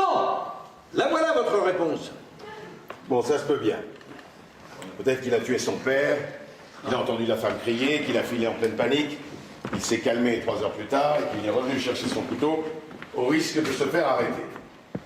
Peut-être que les choses se sont passées comme ça. Mais peut-être qu'elles ne se sont pas passées comme ça du tout. Je trouve qu'il y a assez de zones d'ombre dans cette affaire pour se demander si le gosse était vraiment sur les lieux du crime au moment où il a été commis. Quelle zone d'ombre de bruit cause, lui? Le vieux type l'a vu décamper, il déforme tout, celui-là. Est-ce que le vieux a vu le garçon détalé par les escaliers à minuit 10? Oui ou non? C'est ce qu'il dit. C'est ce qu'il dit. Oh bon Dieu, vous entendez ça? Bon alors, est-ce que la femme a vu le garçon tuer son père?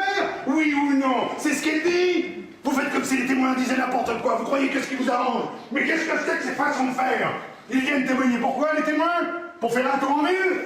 Moi je vous dis qu'on est en train de dénaturer les faits ici. Il n'y a pas de raison de remettre en doute la parole des témoins. Ça arrive que les témoins se trompent. Ben voyons, ça vous arrangerait drôlement, hein? Si on pouvait arrêter de gueuler. C'est tout ce que vous avez à dire? Moi je trouve qu'on gagne pas ça, au contraire. Ces mecs là, ils sont en train de nous mener par le bout du nez. Est-ce qu'il a entendu crier? Est-ce qu'il a pas entendu? Mais on s'en fout! Tout ça, c'est des détails, on perd de vue l'essentiel. C'est vrai, à la fin, c'est comme si tout le monde se permettait. Il faut voter encore une fois. Eh, je suis en train de causer, là. Mais à quoi ça va servir encore ce vote? J'en sais rien, c'est ce monsieur qui l'a demandé. Jamais vu une perte de temps pareil. Non, mais ça prendra pas plus de 10 Je secondes. crois que le plus simple, c'est de lever la main pour ceux qui votent non coupables, s'il vous plaît. Voilà. Et même que tout à l'heure, 1, 2, 3 voix pour non coupables, 9 voix pour coupables. Et voilà, ça nous avance à quoi, hein? Écoutez, on va pas passer le réveillon ici, quand même, hein? Qu'est-ce qu'on a de plus, maintenant? Hein? Excusez-moi, je vote mon coupable. Eh merde, non! Attendez, qu'est-ce que vous foutez là? On devient fou, ma parole. Ce gosse est coupable, il n'y a qu'à regarder les faits. Rien que les faits, mec. Expliquez-lui, vous. Ça devient une mauvaise blague, là. 8 voix pour coupable, 4 voix pour non coupable. Ah, pitié pour un pauvre gars qui n'a pas eu peine. Prions pour nos frères les voyous. Non mais qu'est-ce qui vous arrive, là? Dites donc, vous. J'aimerais savoir pourquoi vous avez changé d'avis. Allez, donnez-moi une seule bonne raison. J'en ai pas à me justifier devant vous. Elle se trouve que maintenant j'aime. Quoi, quel doute? C'est des salades, tout ça. Regardez, on a vu quoi planter ce couteau dans la poitrine de son père. Regardez bien, monsieur, j'ai un doute. Ce n'était pas ce couteau, hein? Quoi? C'était l'autre, là.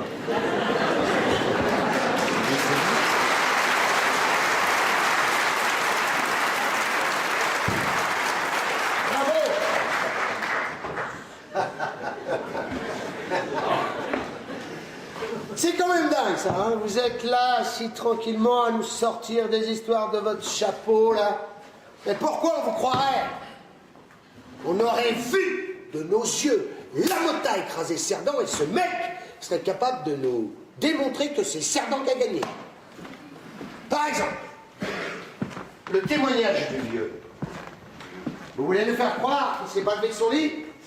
Qu'il a rien entendu? Qu'il n'a pas couru à sa porte? Qu'il n'a pas vu le gosse détaler dans l'escalier? Ah ben non, c'est vrai. Il a dit ça pour faire l'intéressant, alors. Et enfin, mais qu'est-ce que c'est que ça?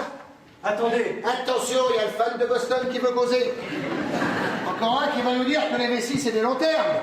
Le vieux a dit qu'il avait couru à la porte. Couru, marcher, quelle importance? Du moment qu'il est arrivé à sa porte. Mais il a dit couru, je crois bien.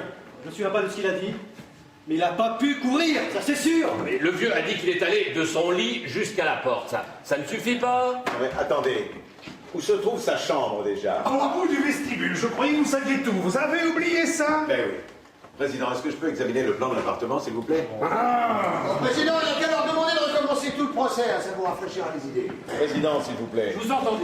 Non mais à quoi ça rime tout ça? Et d'abord, comment se fait-il que vous soyez le seul qui veut voir les pièces à conviction? Moi aussi, ça m'intéresse de voir le plan. Et moi, j'en ai marre de perdre mon temps! Enfin, on va quand même pas tout recommencer à zéro, voilà. La place du corps et tout ça. Bien sûr que non, sauf si l'un d'entre nous le souhaite.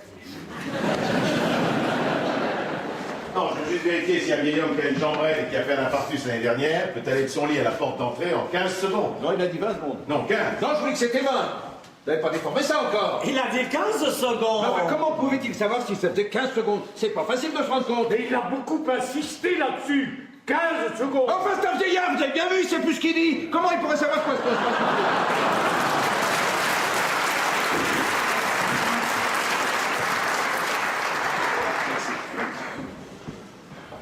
Non, mais je ne vois pas ce qu'on peut prouver de plus avec ça. Le vieillard a dit qu'il a vu le gamin se sauver. Voyons en détail si on peut s'en tenir à ce qu'il dit. Il dit que dès que le corps s'est effondré là-haut, il a entendu des pas courir vers la porte d'entrée, quelqu'un l'ouvrir et les pas dévaler l'escalier. Il est allé à sa porte le plus vite possible. Il jure que ça ne lui a pas pris plus de 15 secondes. Donc si le meurtrier s'est mis à courir tout de suite... Ce qui n'est peut-être pas le cas, hein. Le vieux dit que oui. Hein. Ah, bienvenue au club des enculeurs de mouches. Le sportif, hein, tu vas nous lâcher un peu. Pour 6 $ par jour, t'es obligé de me supporter, mon pote. Bon, alors ce plan, vous l'avez demandé pourquoi, au juste? Permettez. Donc voici le plan de l'appartement où le meurtre a été commis. Le vieux monsieur habite un appartement exactement semblable juste en dessous. Bien, alors, voici le métro aérien, sa chambre, une autre chambre, le salon, la cuisine, la salle de bain, le vestibule, la porte d'entrée et les escaliers de l'immeuble. Donc le vieux monsieur était couché, il dit qu'il s'est levé, qu'il est allé dans le vestibule, qu'il a traversé jusqu'à sa porte d'entrée et qu'au moment où il l'a ouverte, il a vu le gosse se sauver par l'escalier. C'est bien ça? Oui, on ça fait jamais que la 12e fois qu'on le dit. 15 secondes après que le corps se soit effondré là-haut. C'est ça. Bien. Son lit se trouve près de la fenêtre, ce qui veut dire que la porte de sa chambre est à 12 pieds de là. Le vestibule fait 43 pieds et demi.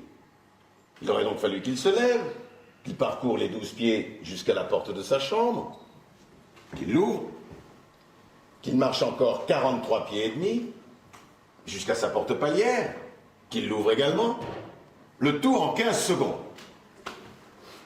Vous pensez que c'est possible, ça? Mais comment c'est possible? Il marche très lentement. Elle a besoin d'aide pour s'installer sur la chaise des témoins. Vous en parlez comme symbole d'une distance énorme. C'est pas si long que ça. Mais pour un vieil homme et qui a eu un infarctus, c'est long. Mais qu'est-ce qu'il te fout, lui? Je vais essayer pour voir combien de temps ça prend. Essayez, pourquoi faire?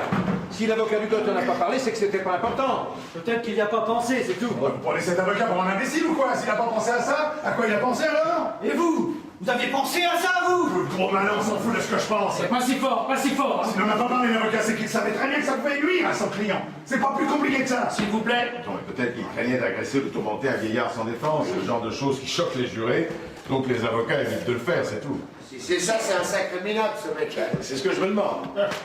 Bien. Disons que ces deux chaises, c'est le lit du vieux. Je vais mesurer 12 pieds à partir d'ici. Allons-y. Non mais vous êtes cinglés, vous. On peut pas tout refaire comme ça. Moi, ça m'intéresse. Permettez. 12. Voilà. Disons que ça, c'est la porte de la chambre. Je vais mesurer le vestibule maintenant. Nous avons dit 43 pieds. Allons-y.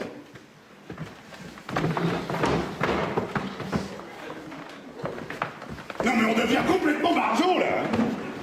Il y en a marre de nous faire perdre notre temps. D'après vous, c'est une affaire de 15 secondes. On peut bien prendre 15 secondes. Je peux avoir une chaise, s'il vous plaît.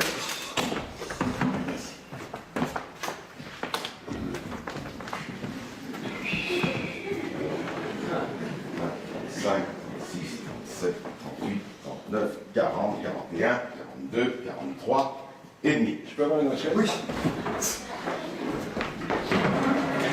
Voilà, disons que ça c'est la porte d'entrée qui donne sur le palier et les escaliers de l'immeuble. D'après le témoin lui-même, la porte était fermée avec la chaîne de sécurité. Quelqu'un a une trotteuse? Oui, moi, je... Très bien. Quand vous frapperez du pied, ça voudra dire que c'est le moment où le corps tombe. Ce sera mon signal. À partir de là, vous minutez. D'accord. Merci. Alors maintenant, on joue aux chaises musicales. Ah, c'est la première fois de ma vie que je vois ça. Je suis prêt.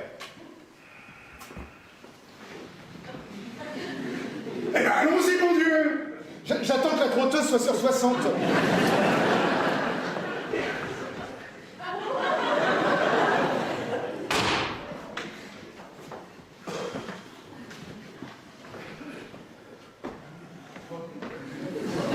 Allez, chez vous. Au contraire, on a du mal sur le délai au tribunal. Monsieur va plus rigoler. On est déjà plus vite, je veux bien. Non mais putain, c'est bientôt fini ces enfantillages.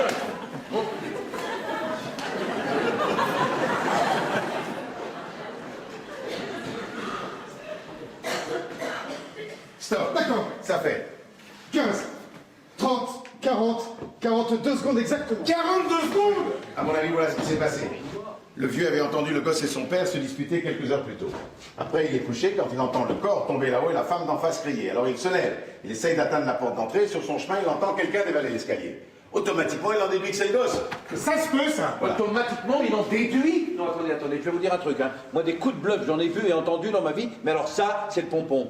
D'abord, vous nous gonflez avec l'enfance défavorisée dans les quartiers difficiles. Ensuite, vous nous inventez des rencontres du troisième type. Et avec vos salades à la mort moelleux, là, vous arrivez à ferrer quelques chochottes ici présentes. Seulement moi, vous ne m'aurez pas, j'en ai ras-le-bol à la fin. Ce type est coupable, et vous le savez très bien, mais qu'est-ce qui vous arrive? Bande de tarés! Faut le faire crier! Oui, une fois pour toutes, quoi! Vous n'allez pas le laisser filer, quand même! Vous parlez comme si vous alliez le mettre vous-même sur la chaise électrique. C'est tout comme. Peut-être que ça vous plairait d'appuyer sur le bouton. Un peu que ça me plairait. Je vous plains. Ouais, foutez-moi la paix. Depuis qu'on est entré dans cette pièce, vous vous conduisez comme un justicier déclaré. Et fermez votre gueule, oui. Les faits vous apportent peu. Ce que vous voulez, c'est la mort de ce gosse. Ta gueule, connard! Un sadique. Voilà ce que vous êtes. Ce fils de pute, tu vas voir, moi je vais... Non, lâchez-moi! Putain, lâchez-moi! Putain, lâchez-moi, je vais le tuer! Je vais le tuer!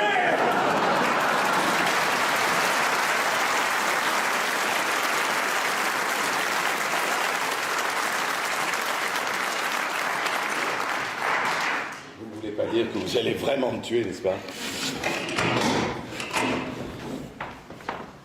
J'ai entendu du bruit. Est-ce que ça va, monsieur? Oui, ça va, ça va. Juste un petit désaccord, c'est tout. Tenez, on n'a plus besoin de ça.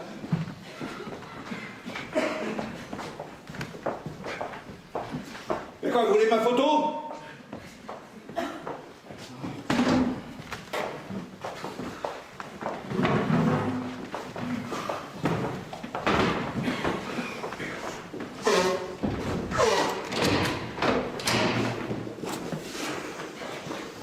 Bon allez, on s'y remet. Ah oui, il est tard. Est-ce qu'il y a quelque chose de prévu pour manger? Enfin, est-ce qu'on nous amène au restaurant ou... Ah, j'en sais rien. Mais vous croyez qu'il nous laisserait rentrer chez nous si on finissait pas ce soir? Parce que moi, j'ai mon fils qui a les oreillons. Et il est très enflé, le pauvre. Ma femme trouve qu'il a l'air d'une citrouille d'Halloween. Je vous demande pardon. Mais c'est bagarre. On n'est pas là pour ça. Nous avons une responsabilité. C'est ce qui m'a toujours paru formidable en démocratie. Nous avons été... Quel est le mot exact? Nous avons été appelés à décider si un homme est coupable ou innocent, un homme dont nous n'avions jamais entendu parler. Nous n'avons rien à gagner ni à perdre avec ce verdict. C'est notre force. C'est pour cela que nous ne devons pas en faire une affaire personnelle. Bon, puisqu'apparemment personne n'a d'idée pour faire avancer les choses, là, moi, je crois que j'en ai une pas mal. Là. Et enfin, j'ai pas beaucoup réfléchi. Hein. Elle est toute chaude, je vais la lancer en l'air et on verra si elle tombe du côté confiture. Du côté confiture. Ça, c'est pas mal, ça.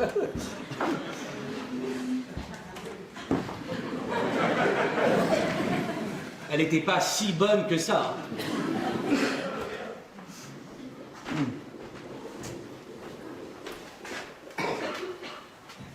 Il fait sombre. Regardez ça, on va avoir un de ces orages. Quelle chaleur. Vous transpirez jamais, vous? Non. Jamais.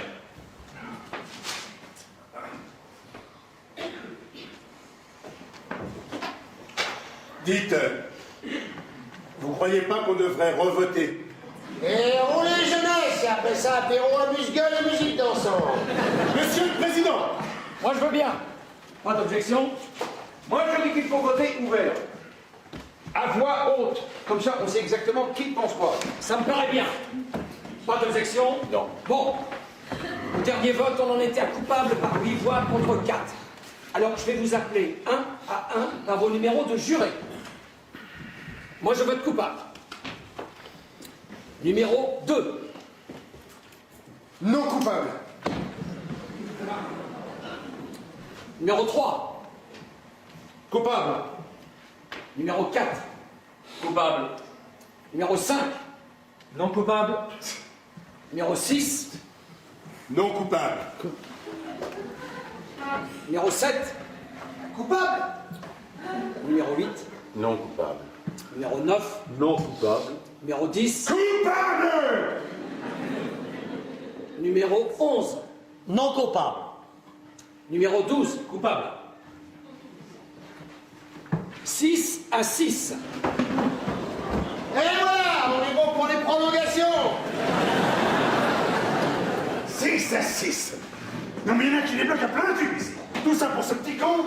Mais peu importe ce qu'il est. Ce qui compte, ce sont les faits. Seulement les faits. Oh, lâchez-moi un peu avec vos faits, j'en ai ras-le-bol.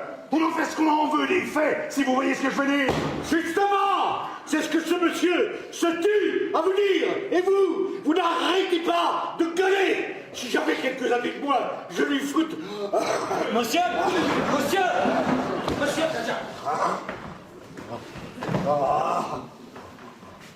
Buvez, buvez, buvez, tout ça. Buvez, buvez de l'eau.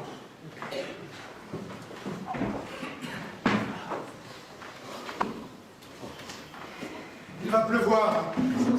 Pas possible. T'as trouvé ça tout seul? Mais il y en a là-dedans. Pourquoi vous avez retourné votre veste, vous? C'est qu'il m'a semblé... Mais vous avez des yeux pour voir, non? Oui. Justement, je trouve qu'il y a beaucoup de détails quand il est négligé au procès. De taille mon cul, vous vous laissez bourrer le mou par une bande d'intellectuels. Voilà. Non, monsieur, pas du tout, non. Bon, tiens, vous êtes tous pareils. Vous pensez trop, et du coup vous mélangez tout. Vous comprenez? Je vous permets... Grande gueule!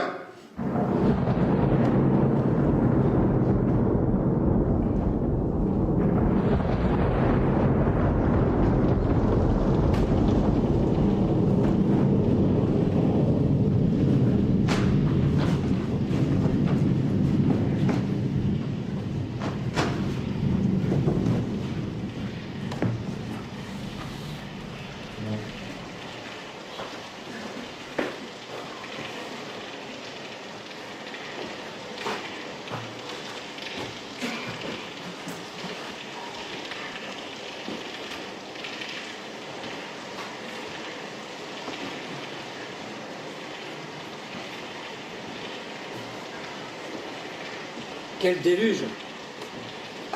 Ça va un peu rafraîchir les esprits, vous croyez pas? Ça se peut.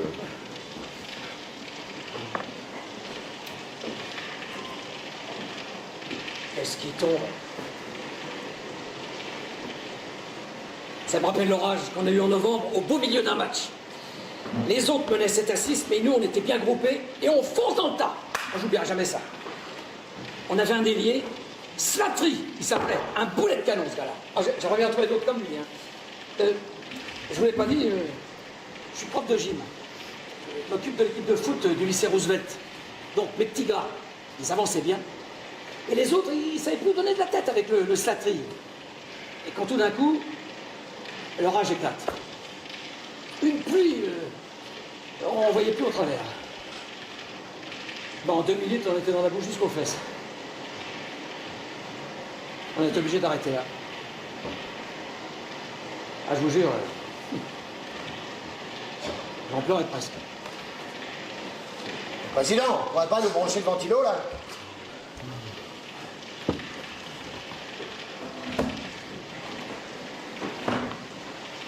Ben. Oh, alors là, chapeau! Ah, ça doit marcher avec la lumière!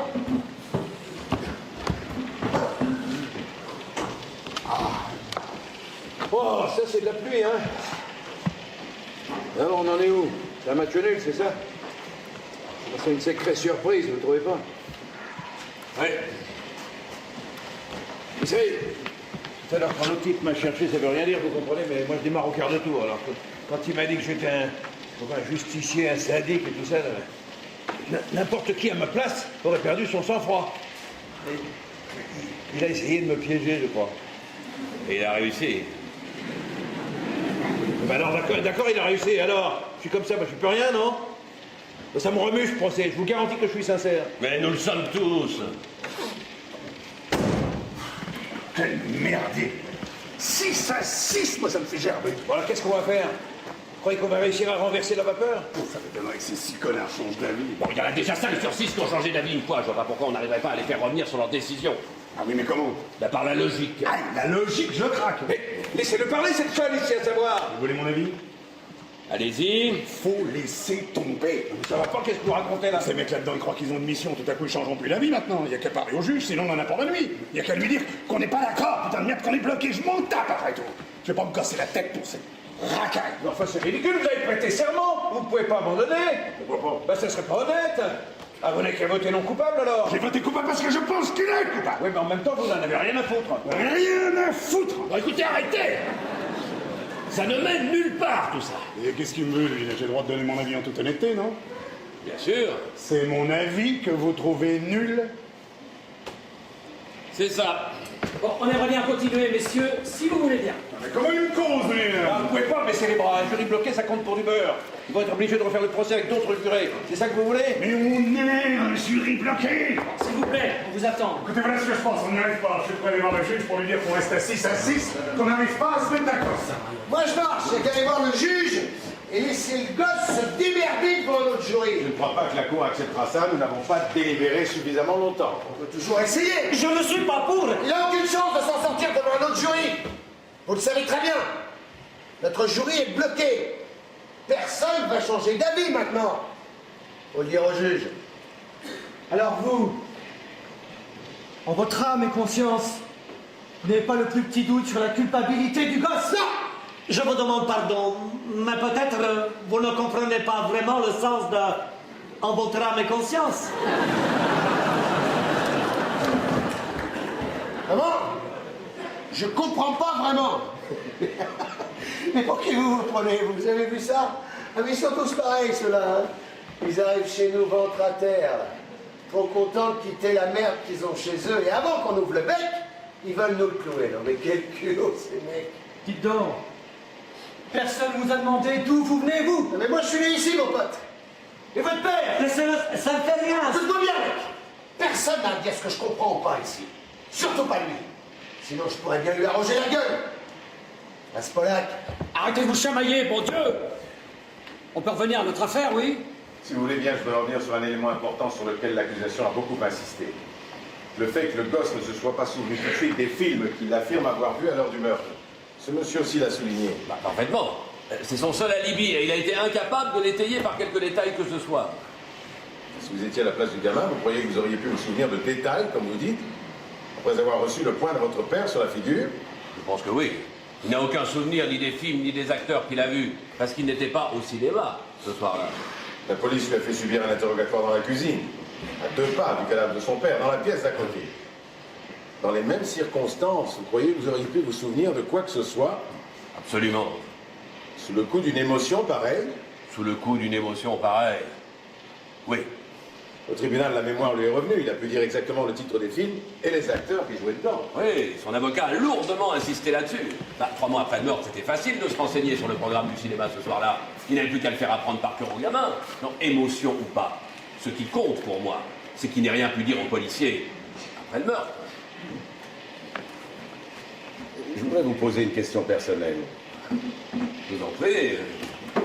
Où étiez-vous hier soir? Chez moi. Et le soir d'avant? Et vous jouez à quoi, là? Non, tout va bien.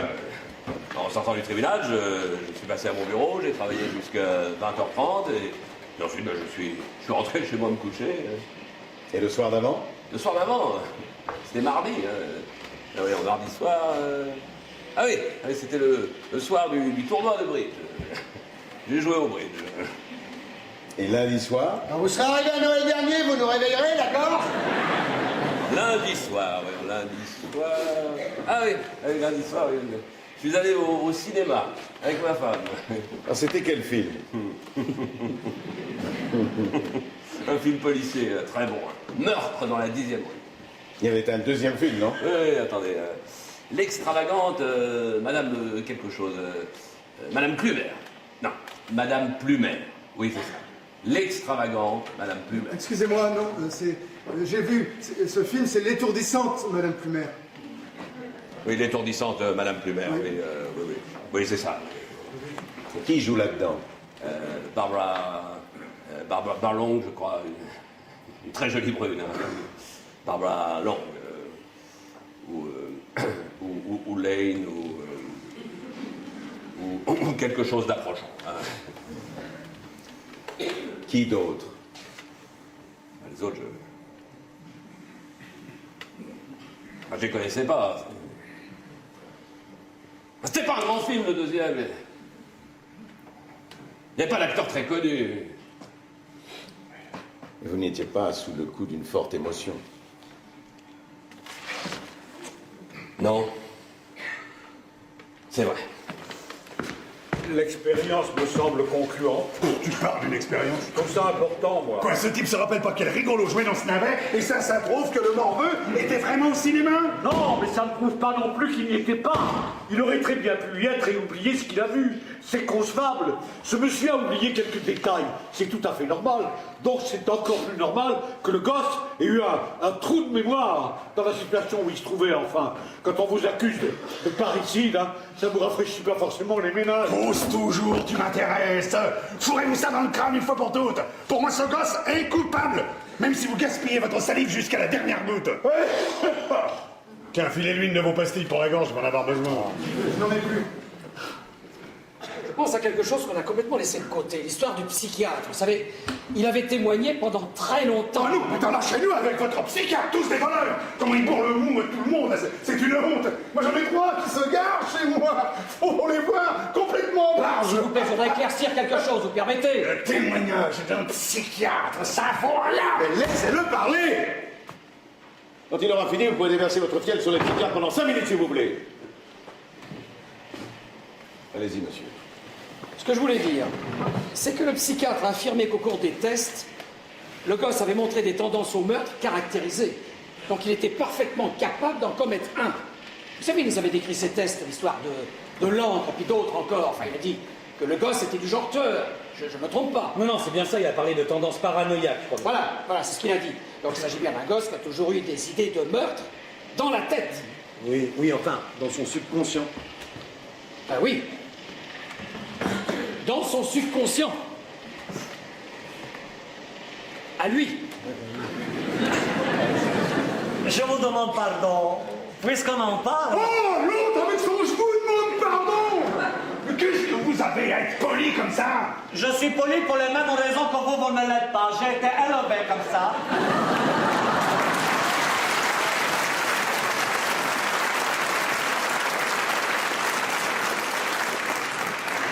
Comme la plupart des hommes, beaucoup d'entre nous sont des assassins en puissance, mais très peu passent à l'acte. Nous nous sommes inventés des barrières pour nous protéger de nous-mêmes. Ce n'est pas parce que des tests psychiatriques vont démontrer qu'une personne a des instincts meurtriers qu'elle va forcément tuer quelqu'un un jour. Ce ne peut pas être une preuve. Mais pourtant, la Cour a tenu compte du témoignage du psychiatre. Personne ne peut empêcher l'accusation de s'en servir. Le procureur voulait imposer une image bien précise du gosse et le témoignage du psychiatre tombait à pic. Si on nous faisait passer ces tests à auto-CC, on serait étonné du résultat. Pourtant, jusqu'à présent, personne n'a tué personne. Être capable de tuer ne veut pas dire forcément qu'on va tuer. Pas forcément, mais c'est possible. Le psychiatre dit que le gosse est capable de tuer. Peut-être qu'il l'a pas fait, mais peut-être qu'il l'a fait. Vous venez de dire que le témoignage d'un psychiatre ne valait rien. Oh, fou!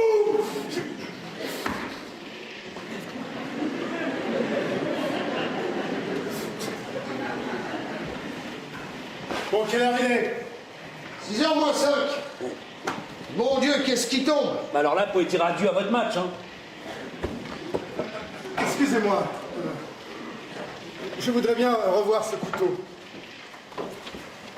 Bon, on reste bloqué à 6 à 6. Quelqu'un a une suggestion? Oui, moi, si on allait manger, là. On pourrait attendre jusqu'à 7h, ça nous laisserait encore 1 heure pour discuter. D'accord, allons-y. Vous savez, quelque chose me turlupine, et puisqu'on est bloqué là, hein, autant en parler. Alors voilà, c'est l'histoire de la plaie, l'angle du couteau qui a frappé vers le bas. Attendez, on va pas recommencer. On nous a bassinés avec ça en long, en large et en travers. Oui, je sais bien, mais moi ça me turlupine. Ce garçon fait 5 pieds et demi. C'est son père, on faisait un peu plus de 6. Ça fait plus d'un demi-pied de différence, 15 cm. Mais moi je trouve que ça doit pas être facile de poignarder quelqu'un de haut vers le bas quand on est plus petit que lui d'un demi-pied. Bon, allez, donnez-moi ça, puisqu'il faut vous le montrer encore. Donnez-moi ça. Voilà. Il n'y en a pas un qui veut me servir de cobaye ici? Je veux bien, moi. Oh, très bien. Alors regardez bien, je ne le ferai pas 2 fois, n'est-ce pas? Je dois faire un demi-pied de moins que vous, c'est ça? Plus ou moins, oui. Parfait. Alors, allons-y. Je trouve pas ça drôle, hein? Ça va pas à vous! Quoi, les podcasts, tout va bien? Tout va bien. Le voilà, votre angle d'attaque. De haut en bas et pile dans le cœur. C'est comme ça que je m'y prendrais si je devais poignarder quelqu'un qui est plus grand que moi d'un demi-pied. Et c'est ce que le gosse a fait. Voilà, maintenant, messieurs, prouvez-moi que ce n'est pas vrai.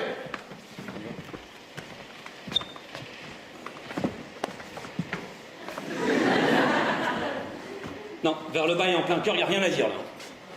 Attendez, faites voir.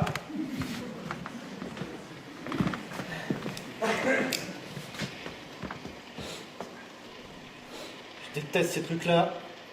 J'en ai trop vu quand j'étais môme. Vous avez vu comment on s'en sert dans les bagarres? Trop souvent. Devant notre porte. Dans la cour derrière, dans le terrain d'en face. Dans ce quartier, personne ne sortait sans son couteau.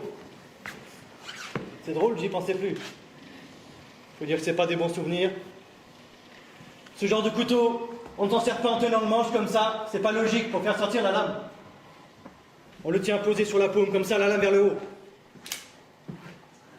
Ça veut dire que pour frapper vers le bas, il aurait fallu qu'il change de prise, le gosse. On frappe comment alors? Par en dessous, comme ça, de bas en haut.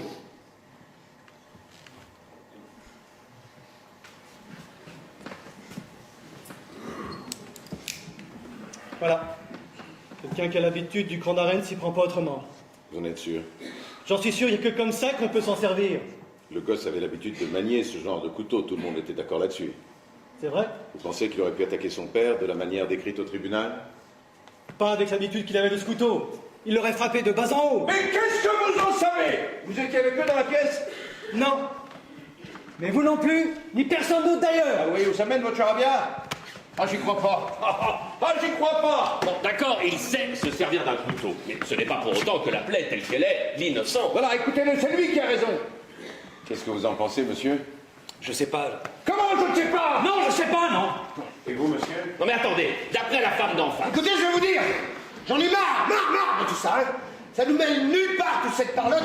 Je vous l'avais bloqué, la situation, moi. Allez, je change d'avis, je vote non coupable. Quoi?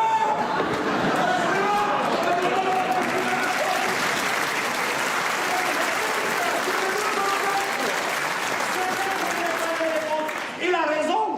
Mais quel genre d'homme êtes-vous? D'abord, vous votez coupable avec la majorité parce que vous êtes pressé de partir au match. Et maintenant, vous votez non coupable simplement parce que vous en avez assez d'être ici. Alors écoute-toi. Vous n'avez pas le droit de jouer comme ça avec la vie d'un homme. C'est terrible. C'est laid d'agir de cette façon. Vous vous fichez de tout alors. Tu veux la fermer, toi, oui? Non. Pas tout de suite. Si vous voulez voter non coupable, faites-le parce que vous n'êtes plus convaincu que le garçon est coupable, pas parce que vous en avez marre. Et si vous êtes sûr qu'il est coupable, alors votez coupable. Ou peut-être vous n'avez pas le courage de vos opinions. Non. Coupable ou non coupable? Je l'ai dit, hein, non coupable. Pourquoi? Va te faire foutre. Je suis pas obligé de... Si vous êtes obligé, dites-le. Pourquoi?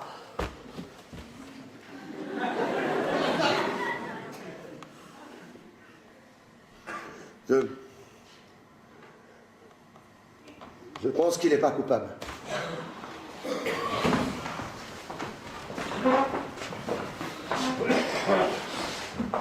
Président, je demande un nouveau vote. D'accord, on réclame un nouveau vote. Je crois que le plus vite fait est de voter à main levée. Pas d'objection? S'il vous plaît.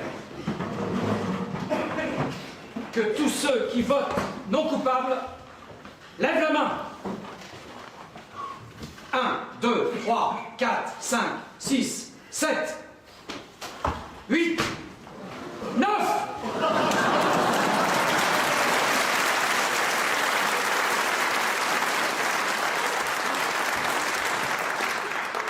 Maintenant, ceux qui votent coupables. Non coupables, 9 à 3. Je comprends rien à ce que vous faites, moi. Tous ces petits chipotages que vous nous ramenez sur le tapis, ça veut rien dire. Comment vous pouvez croire toutes ces salades? Vous êtes un homme intelligent, vous n'allez pas dire le contraire, hein. Vous connaissez la vie. Alors putain de merde, regardez un peu où on en est. Vous connaissez ces mecs. Ce type-là, je sais pas ce qu'il cherche, lui, hein. Tout ce baratin sur les psychiatres. C'est lui qui vous envoie un... Oui. Écoutez, il faut s'occuper que des faits. Ces gens-là, c'est des menteurs nés. C'est comme ça qu'ils sont. Et personne d'intelligent ne fera croire autre chose. Ils savent même pas ce que c'est, la vérité. Enfin, il n'y a qu'à les regarder. Ils sont pas comme nous. Ils pensent pas comme nous. Ils agissent pas comme nous. Par exemple, il leur en faut pas beaucoup hein, pour zigouiller quelqu'un. Ben, c'est vrai, mon Dieu, tout le monde sait ça. Ils se font la gueule avec du vin rouge ou des trucs pour marcher comme ça. Ils arrêtent pas de se saouler. Et alors, t'as gêne pas, toi, vas-y. Claque la porte pendant que t'y es. Donc dès qu'ils sont bourrés, tiens, pan. Il y en a un allongé, un mort, un trio. Oh, on ne veut pas d'être comme ça, hein. C'est dans leur nature. Ils sont violents. La vie humaine, ça veut pas dire la même chose pour eux que pour nous. Mais vous allez, vous. C'est ça, oui. Et par la même occasion, la vie vous les oreilles. Vous en avez besoin. Non, mais vous allez m'écouter, oui. Je vous dis que ces gens-là se bourrent la gueule à longueur de journée. Ils n'arrêtent pas de se bagarrer. Alors quand il y en a un qui clame, bon, il a clamsé. Ils en ont rien à foutre. La famille, ils en ont rien à foutre. Ils se reproduisent comme des bestioles. Un père, une mère, ça veut rien dire pour eux. Oh, bien sûr, il y en a des bons parmi eux, il y a des bons partout, je suis pas bien à le dire. Hein, ça... J'en ai même connu qui étaient pas mal, mais attention, hein, c'est l'exception. Mais vous savez que vous êtes un malade?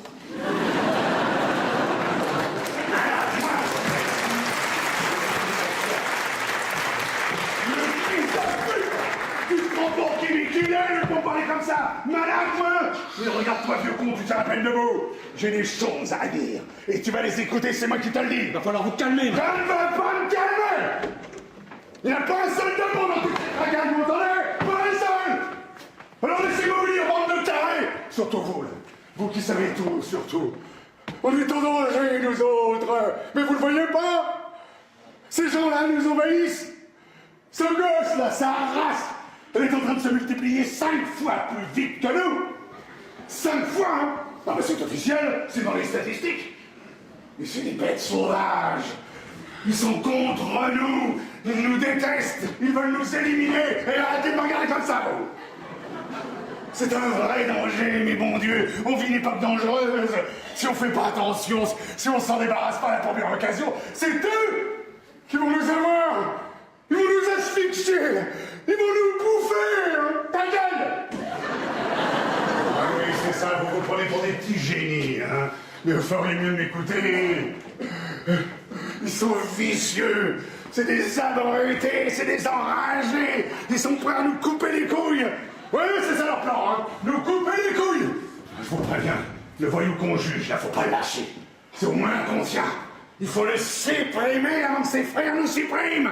La loi, je m'en fous. Eux aussi, ils s'en foutent. Moi, je vous le dis. Bon, ça suffit maintenant. On vous a assez entendu. Mais je vais te passer la tête, ma petite con, c'est ça qui me gueule. On vous a entendu, alors à présent vous allez vous asseoir et fermer votre boîte à ordures.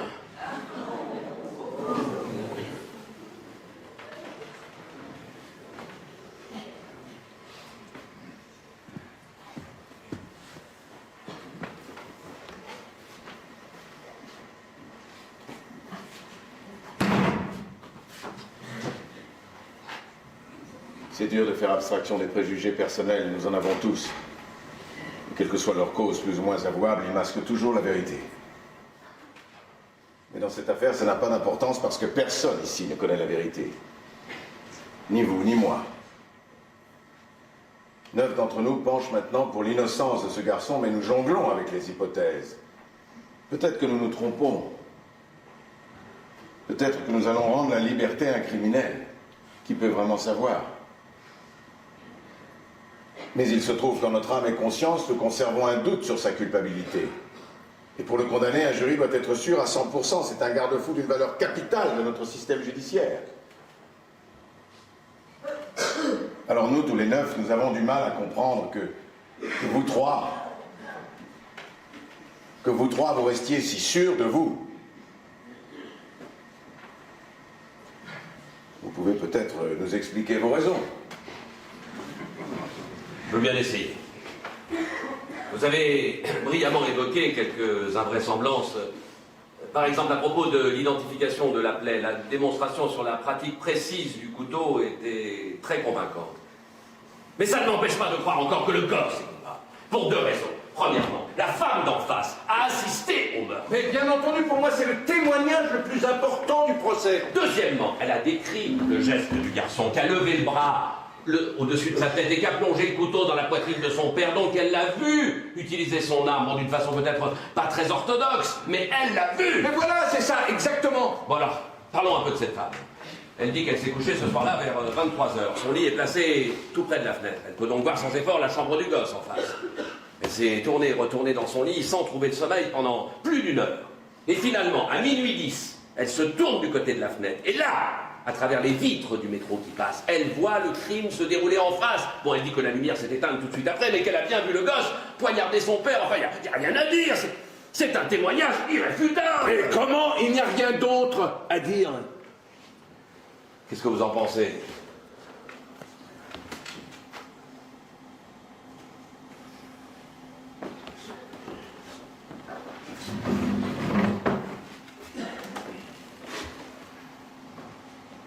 Et vous? Moi je sais pas. Il faut tenir compte de tant de choses là, c'est vraiment pas facile, hein. Ah, franchement, je ne vois pas comment on pourrait faire acquitter ce gamin. Comment on s'est retrouvé dans tout ça? La femme affirme qu'elle l'a vu, le gosse. Qu'est-ce que vous voulez de plus? On se fout du reste. Peut-être que le gosse... Attendez, allez, on revote. On demande un nouveau vote, pas d'objection. Ok, j'ai changé d'avis, je suis pas coupable. Ouais. Allez, qui d'autre? On est 8 à 4, allez. Vous avez l'air de considérer ce changement comme un triomphe personnel. Oui, monsieur, j'aime la compétition, moi. Bon, allez. Voilà ce que je pense. Il est clair qu'on n'arrivera pas à se mettre d'accord ici, alors faut le dire au juge. Vous ne vouliez pas de ça tout à l'heure. J'ai changé d'avis. Je comprends pas, vous disiez que c'était immoral. Eh bien, je ne trouve pas, finalement. Il y a des gens qui sont tellement têtus ici que dans une semaine, on y sera encore. Ce jury restera bloqué. Qui peut dire le contraire? Alors vous, le chef des cœurs qui saignent, là, qu'est-ce que vous avez à dire? Reprenons au début. Ah non, attendez, on est déjà repris, pas qu'une fois. Monsieur Tourneveste a déjà fait l'aller-retour. Mais de quel droit vous parlez comme ça? Oh là là, pardon. Allez, hop, finissons-en. Bon, bah alors on pourrait décider d'un temps limite, hein. Quelle heure est-il? 6h15. Bon, 18h15. Bon, je sais pas, quelqu'un a mentionné 7h tout à l'heure. On pourrait donc décider que si à 19h on en est toujours au même point, on pourra considérer que nous sommes définitivement bloqués pour de bon. Vous ne vous sentez pas bien? Si, je vais très bien, merci. Hein, je disais donc, si à 19h. Je vous demandais ça parce que quand je vous ai vu vous frotter le nez, là, à l'instant, excusez-moi de vous avoir interrompu, hein, mais ça m'a rappelé quelque chose. Bon, écoutez, j'aimerais bien terminer ce que je disais, hein, si vous n'y voyez pas l'inconvénient. Hein. Écoutez, je crois que c'est important. D'accord. Alors, excusez-moi de vous demander ça, mais pourquoi vous frottez-vous le nez comme ça? Oh non, mais je rêve. Monsieur, je parle, vous voulez bien me répondre? Je ne vois pas en quoi ça vous regarde, mais je me frotte le nez parce qu'il me démente. Alors, encore pardon, mais c'est bien à cause de vos lunettes. Eh oui, c'est ça, oui. Bon. Et on peut passer à autre chose. Vos lunettes vous laissent des marques très profondes sur le nez, je ne l'avais pas bien remarqué. Là et là. Ça doit être désagréable. Bah oui, oui, en effet, oui. Je voulais savoir parce que moi, je n'ai jamais eu besoin de lunettes. Même maintenant. Eh oh, on n'est pas chez l'oculiste, hein. La femme qui dit qu'elle a vu le meurtre a les mêmes marques sur le nez. Attendez, j'ai bientôt fini. Je ne sais pas si quelqu'un d'autre ici l'a remarqué. Moi, sur le moment, ça ne m'avait pas frappé. Et là, ça m'est revenu. Elle avait deux marques comme ça, très profondes sur le nez. Et elle n'arrêtait pas de les frotter au tribunal. Il a raison, je m'en souviens, elle le faisait tout le temps. C'est une femme de 45 ans à peu près. Mais elle essayait désespérément d'en faire 10 de moins. Hein. Très maquillée, les cheveux teints. Elle avait une robe neuve qui faisait trop jeune pour elle. Et elle ne portait pas ses lunettes. Vous la revoyez? Mais comment elle ne portait pas ses lunettes? Qu'est-ce que vous en savez si elle a besoin de lunettes?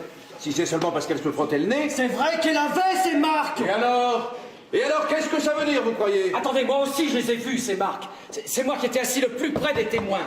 Elle avait deux marques très profondes, là et là. Comment ça s'appelle? Mais d'accord, et après? Elle avait ces marques. D'accord, elle avait les cheveux teints et des marques sur le nez. Et alors? Qu'est-ce que ça peut faire? Il y a que des lunettes qui peuvent faire ces marques, non? Bah, bien sûr, quoi d'autre? Mais de quoi vous parlez? Moi, j'ai pas vu ces marques. Moi, je les ai vues. C'est curieux, je les avais pas remarquées. Ah bon? Et l'avocat du gosse, pourquoi il n'en a pas parlé? Nous sommes 12 personnes concentrées sur ce procès depuis 3 jours et 11 d'entre nous ont négligé ce détail. D'accord, Hercule Poirot. Et qu'est-ce que vous faites du procureur?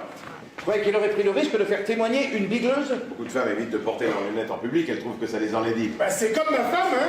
Dès qu'on sort de la maison, elle enlève ses lunettes. Peut-être que le procureur ignorait qu'elle n'avait pas une bonne vue. Et voilà, c'est ce que j'avais dit. Très bien, d'accord, ok. Elle avait des marques sur le nez, des marques de lunettes, c'est parfait. Elle ne porte pas ses lunettes dehors pour qu'on la trouve sublime.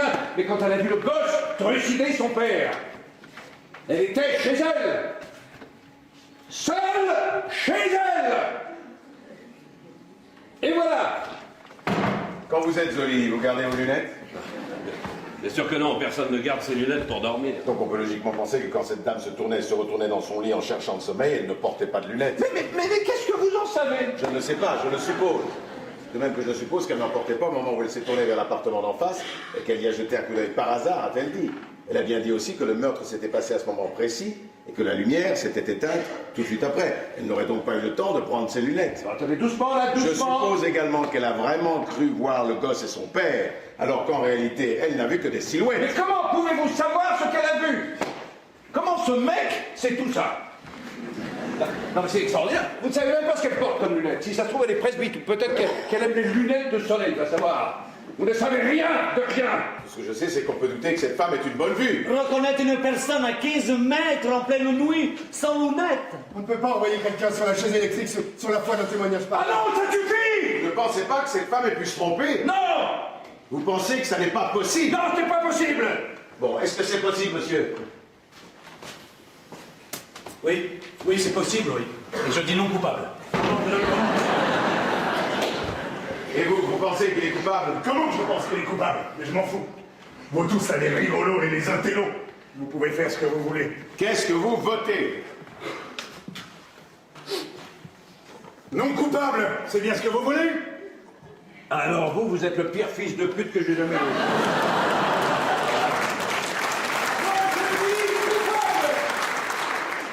Est-ce que quelqu'un d'autre pense qu'il est coupable? Non. Vous m'avez convaincu. Oh merde, qu'est-ce qui vous arrive? Mais maintenant j'ai un doute. 11 à 1. Mais toutes les autres preuves, qu'est-ce que vous en faites? Le couteau et le reste? Ah mais, tout à l'heure, là, vous avez dit, on se fout du reste.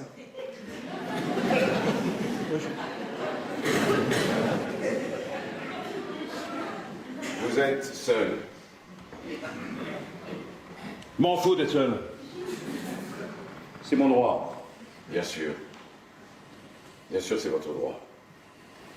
C'est votre droit de vous obstiner à penser que tous ces gosses sont de la mauvaise graine, qu'ils ne feront jamais rien de bon, qu'ils sont tous lâches et menteurs. C'est votre droit de brandir l'étendard de la justice, mais vous n'en avez pas le monopole.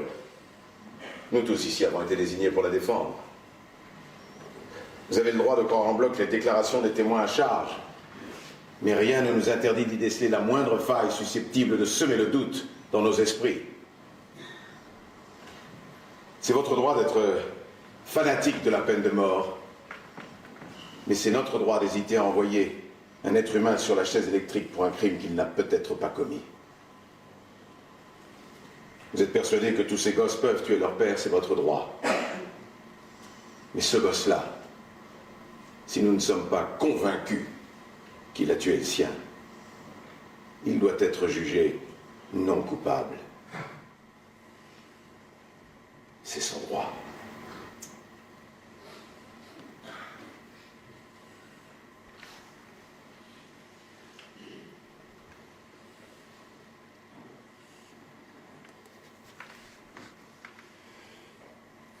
Et moi je dis coupable, c'est tout. Nous voudrions entendre vos raisons. Vous les connaissez, mes raisons. Vous ne nous avez pas convaincus. Essayez encore. Prenez votre temps.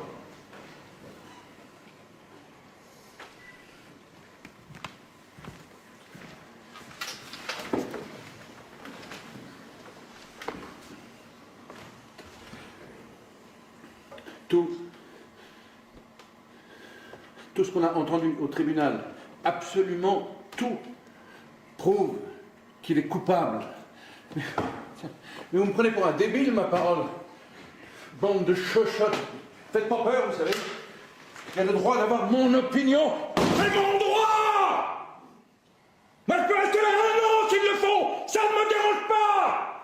Alors, qui veut dire quelque chose? Enfin, mon Dieu, le vieux, il vit là, il a tout entendu. Et le couteau, c'est pas parce que ce mec en a trouvé un pareil. Le vieux, il l'a vu, le gosse, dans l'escalier. Il a vu que ça lui a pris 15 secondes ou 42. Qu'est-ce qu'on en a à foutre de tous ces détails? Attendez, il aurait perdu son couteau de sa poche, mais puis quoi encore? Moi, je dis que vous ne pouvez pas prouver qu'il n'est pas arrivé à la porte. Attends, le vieux, vous pouvez traîner la jambe, là, nous faire tout votre cirque. Ça n'est pas une preuve. Moi, je dis que tout a été déformé et transformé ici. Et alors? Toutes ces salades avec les lunettes de la bonne femme, non mais qu'est-ce que vous en savez? Si elle les avait pas ou si elle les avait, elle est venue témoigner devant la cour, cette femme. Qu'est-ce que vous voulez de plus? Voilà, c'est tout ce que j'ai à dire, l'affaire est classée. Enfin, mon Dieu, le gosse, il a bien gueulé, je vais te tuer. C'est à son propre père qu'il l'a dit. D'accord? C'était une ordure, son père. Mais c'était son père! Cette pourriture! Je le connais, vous savez, je sais comment ils sont. Je sais ce qu'ils vous font, comment ils vous tuent à petit feu, jour après jour, mais mon Dieu! Mon Dieu! Je suis le canaille clair ici! Mais pourquoi je suis seul? Ça m'énerve le sang, ce couteau de le sang! Il me déchire le bide!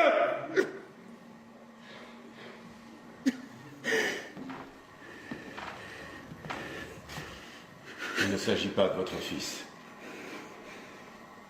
C'est un autre garçon.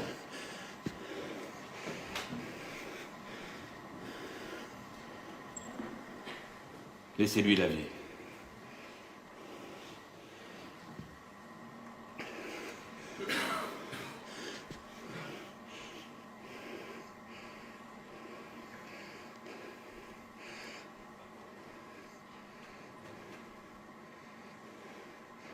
D'accord. D'accord. Non coupable.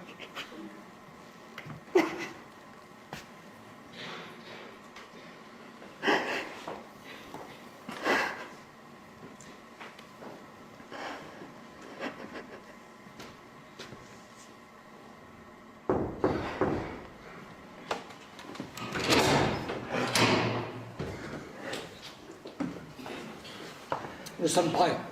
Très bien, monsieur. Vous pouvez prendre vos affaires